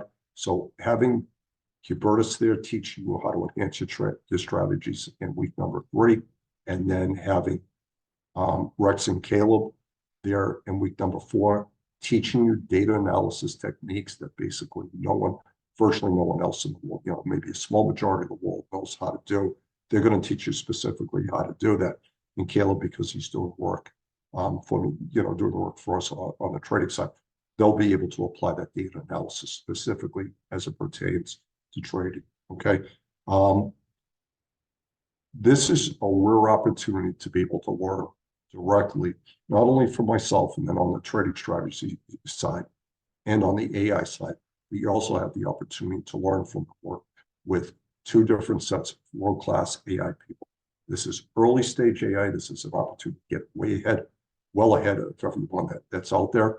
And those that are not using AI, those that are not doing this, they're just going to be left behind. It just is. There's going to be 2 classes of traders that are out there. It's those that are relying upon AI, as we move ahead. Those who know how to use AI They are absolutely going to crush those who don't know how to use AI. This is on the knowledge side. This is on the data analysis side. This is on the trading strategy side. And pretty much, as you saw from the testimonials earlier on, the majority, overwhelming majority of the people in that class came back and gave extremely positive reviews for this. This class is going to be even better because the technology has gone further, and we have a great group that's all together. So if you want to move ahead with this, I don't know, based upon my schedule, we're building our own GPTs that are over there. Eventually, that's going to be brought to market. So this may be, based upon my schedule, this course may be offered, may not be offered again this year. Just my schedule is pretty much packed through the rest of the year. I have commitments to there. Majority of my commitments are on the AI side as it pertains in the trading side as it ties in. So if you're interested in this, the class is nearly sold out. Move ahead and do this again. It may not be offered again this year. If you'd like to join me, be a member of the class, you could do so. Here's the pricing of it. If this is the first time you're with us, the price is $39.95. For those of you who are already existing Trading Markets customers, the price is $24.95. Just, there's a loyalty. I very much appreciate your loyalty of being here. It's $24.95. Additionally, you'll have lifetime access to the recordings. Every class is recorded. If you can't attend live, because I have people that come in from different continents. We have people there that are coming from North America. There's a group that comes in from time to time. There's a asset management firm that's out of Brazil, fairly very successful asset management firm. They come in from time to time. They've been with us for over 20 years. So they come in, but they're on the same time zone. We have people that come in from Europe, and then we also have people that come in from over in Asia. So there's different time zones, and depending upon what time of the day it is, if you can't attend live, everything is recorded. If you have any questions, you could send them to me. Along the way, you'll also have homework assignments I give each week. Send me the homework assignments. If you send it by Friday night, I do the homework assignments over the weekend. And what it basically is you'll get my continuous feedback there along the way, looking to basically keep moving you ahead and keep growing. That's there. All the class materials, the recordings, they're there for life. Also, there's 100% money back guarantee after week number 1. Okay. If after the first class you're not fully satisfied, you'll receive a full refund. That's how positive I am. This course will make you a better trader, and it will change your trading life forever. Okay. So again, giving that 100% money back guarantee, come to class 1. If you think, look, it's not for you, you're not getting anything out of it. You're going to get a lot out of it. You should get a tremendous amount out of it. But that's how sure I am that this is going to change your trading life forever. So again, that 100% money back guarantee that's there. If after the first class, think about it for 3 days, you say to yourself, it's not for yourself, 100%. That money back guarantee is there. If you'd like to register for this class and be part of it, again, the class starts this Monday on May 5th. It is filling up. We've already had nearly half of the previous class has signed up again to take the class again. I have never had that happen. I've been teaching now for almost a quarter century, doing this. And people come back for that. It's usually 10%, 15%, 20% will come back for a second time. We have nearly half the class coming back for a second time. I've never seen that before. And that, was just based upon, just how much they got from the first class and the first course. And this is going to go even further. So to register, there is the link. It's in the chat box. You could do it there, right there. And once you get up and going, you'll have all the instructions. You'll also get instructions. If you're not on ChatGPT 4, we're going to teach you, you'll get something immediately within 24 hours. Darlene has videos that she sent. She's the expert there. I'll be able to get set up on GPT-4. But I want to make sure that you're set up not like the rest of the world is. There's certain ways, there's certain specific things to be able to do in GPT-4 that basically will enhance the response that you're getting from AI. Meaning you're going to get better and deeper answers. That's there. And that will make a big, big difference in making sure that the information that you're getting really does pertain to yourself and able to go to the levels that you're there. So she has very short videos there that you can watch going there to be able to do it by step. But again, whether you move ahead with the course or not, go to GPT-4. Don't use the free version. Don't do 3.5. My analogy is like you're doing trading with AOL dial-up. It's just, it's antiquated. GPT-4 is where it's at. And then as they continue to enhance and upgrade to do it, it's only $20 a month. And I did that comparison. I paid $30,000 a year for my Bloomberg versus $20 a month for GPT-4. And that's what I'm very much, this is where I get the majority now of my knowledge, also the analysis that I do, trading strategies, etc. You'll have that same type of ability to be able to do it with that. So again, if you're interested in doing this, I hope you do sign up. We do hit the ground running on Monday, 4:30 p.m. Expected class to run approximately 2 to 3 hours, but again, going to stay as long as all the questions are asked. So I want to thank you for attending this. Hope this has been helpful. I know this is new information for many of you, which is good. I could see from the yeses that were coming in that there was knowledge that was gained there, and that's the goal with these webinars. It's just to make you better, and me being able to share my knowledge with you and be able to take it and be able to use it in this type of time period where it's just been doing this now for over 4 decades. And I don't think I mentioned this last year, and this gets to say I don't believe I've ever been more excited about the trading industry than I have been over the past year where we are today. There's so many things that are going on. The industry just continues to enhance itself. And now with AI in place, be able to take that knowledge and greatly enhance that knowledge. And then with all the tools inside of it, just a great, great place to be. So again, I hope you're part of the class, and I'll see you next Monday night. I'll see you on Monday night if you are. So again, thank you for attending. I'm now going to go to the question and answers that are there.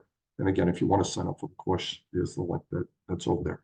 All right, I'm going to move this over and I'll read the questions. I just want to read the questions first to make sure that it pertains to everybody. And sometimes questions get asked that were already covered earlier, later in the presentation. So I just want to make sure. So the first question came in is, when you speak of asymmetrical returns, can you provide several actual examples? So that was done. That was done multiple times. So hopefully that took care of that. That's good. Rob, you had a question in the first webinar. You gave 3 trading strategies. If you trade strategies, you have good options. Would you buy options at the money, in the money, out of the money? Please advise. Rob, too much of a generalized example. Each strategy has different type of options in certain things that would not be there. The one thing that I could just comment just as an overall basis is that purchasing out of the money options is a lottery game, okay? And it really is, I don't play the lottery. I don't believe in it. It basically, they're lottery tickets that's there. So way out of the money options is just something that I don't do anymore. It's just, I should say, I really do it. If I'm going to do it, it's going to be for some sort of spec reason for a reason to be able to do that, or to be able to buy a way out of the money, to be able to provide some sort of potential catastrophe hedge, that catastrophic hedge that an unseen event may occur. I may look out to hedge out a position or to hedge out, overall market risk. But no, not out of the money.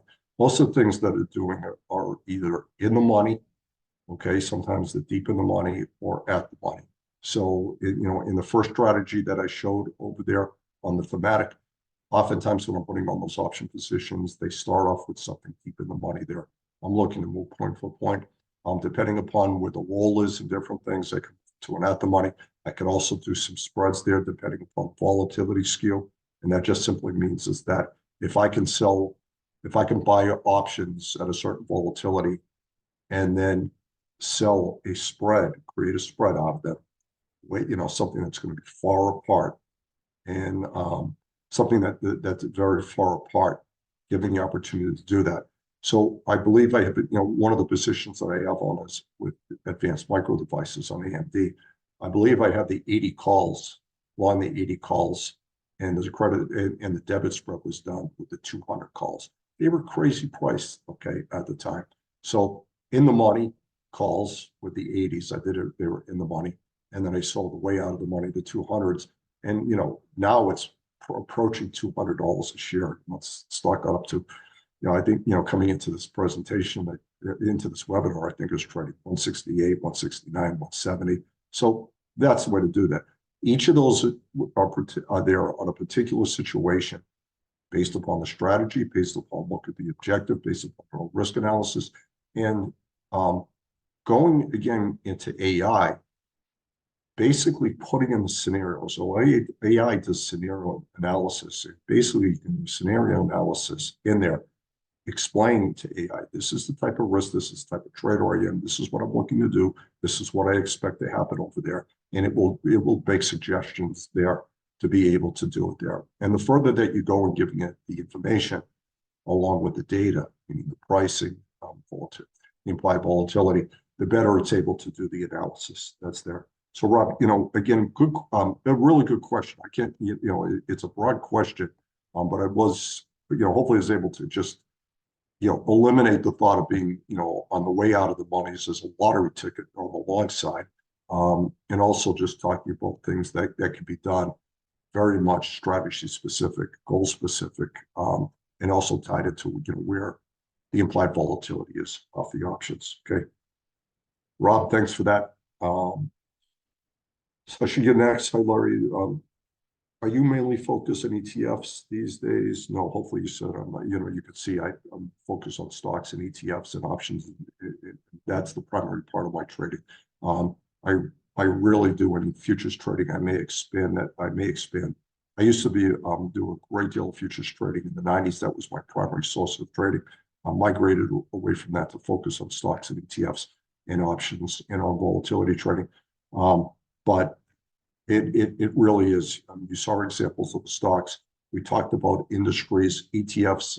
Yes, do a lot on ETFs to be able to do that, and then on the options to be that's there, and then on the volatility side, I've mentioned it. It's VXX, it's UVXY, it's UVIX, and I'm going further and further on the VIX options. Okay, there are all sorts of arbitrage, as I view them, arbitrage ways using GPT and just walking through it, going prompts. My prompts sometimes these conversations go quite long.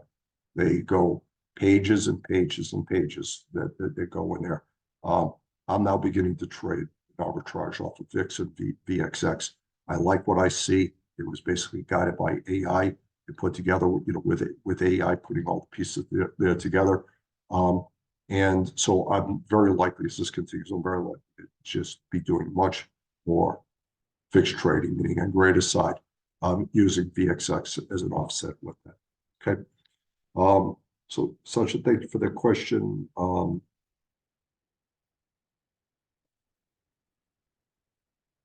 And as far as the signal front in the VXX SPY, beyond the scope of the webinar, it goes fairly deep as to when to put them on. I just wanted to show it that there's an opportunity.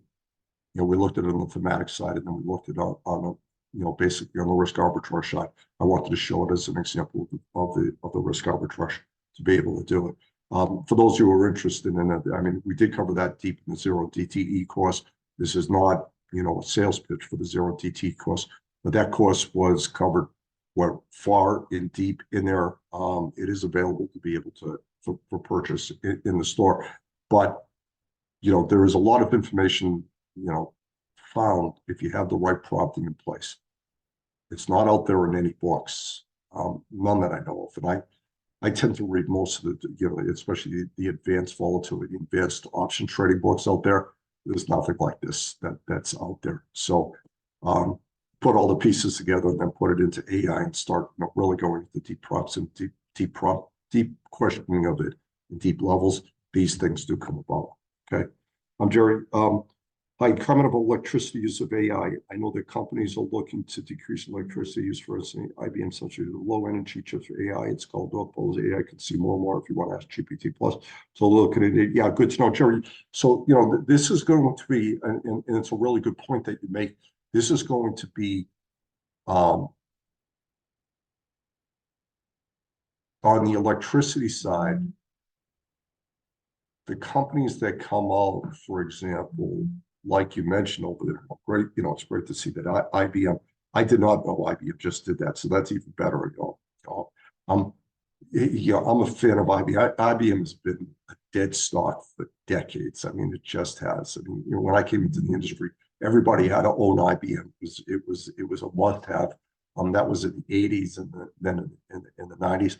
Boy, that is just a dead stock. The company just really, Gerstner came in there, he transformed. Luke Gerstner did a phenomenal job with it, but it's no longer what it was back then.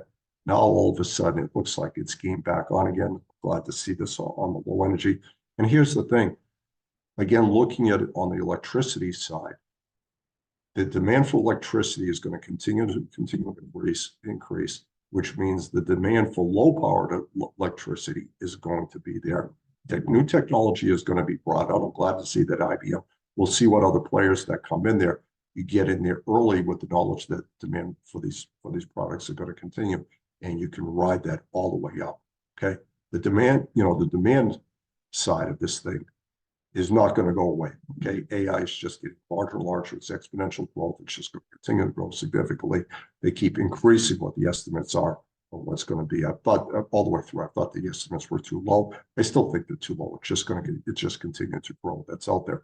But what you're talking about over here with IBM coming out with the low powered, with the low energy chips, that's fantastic news for them. We'll see what other companies do that. That's a new technology, traded on the long side potentially with asymmetrical on a risk-reward basis. That's a great theme, all tied in with AI.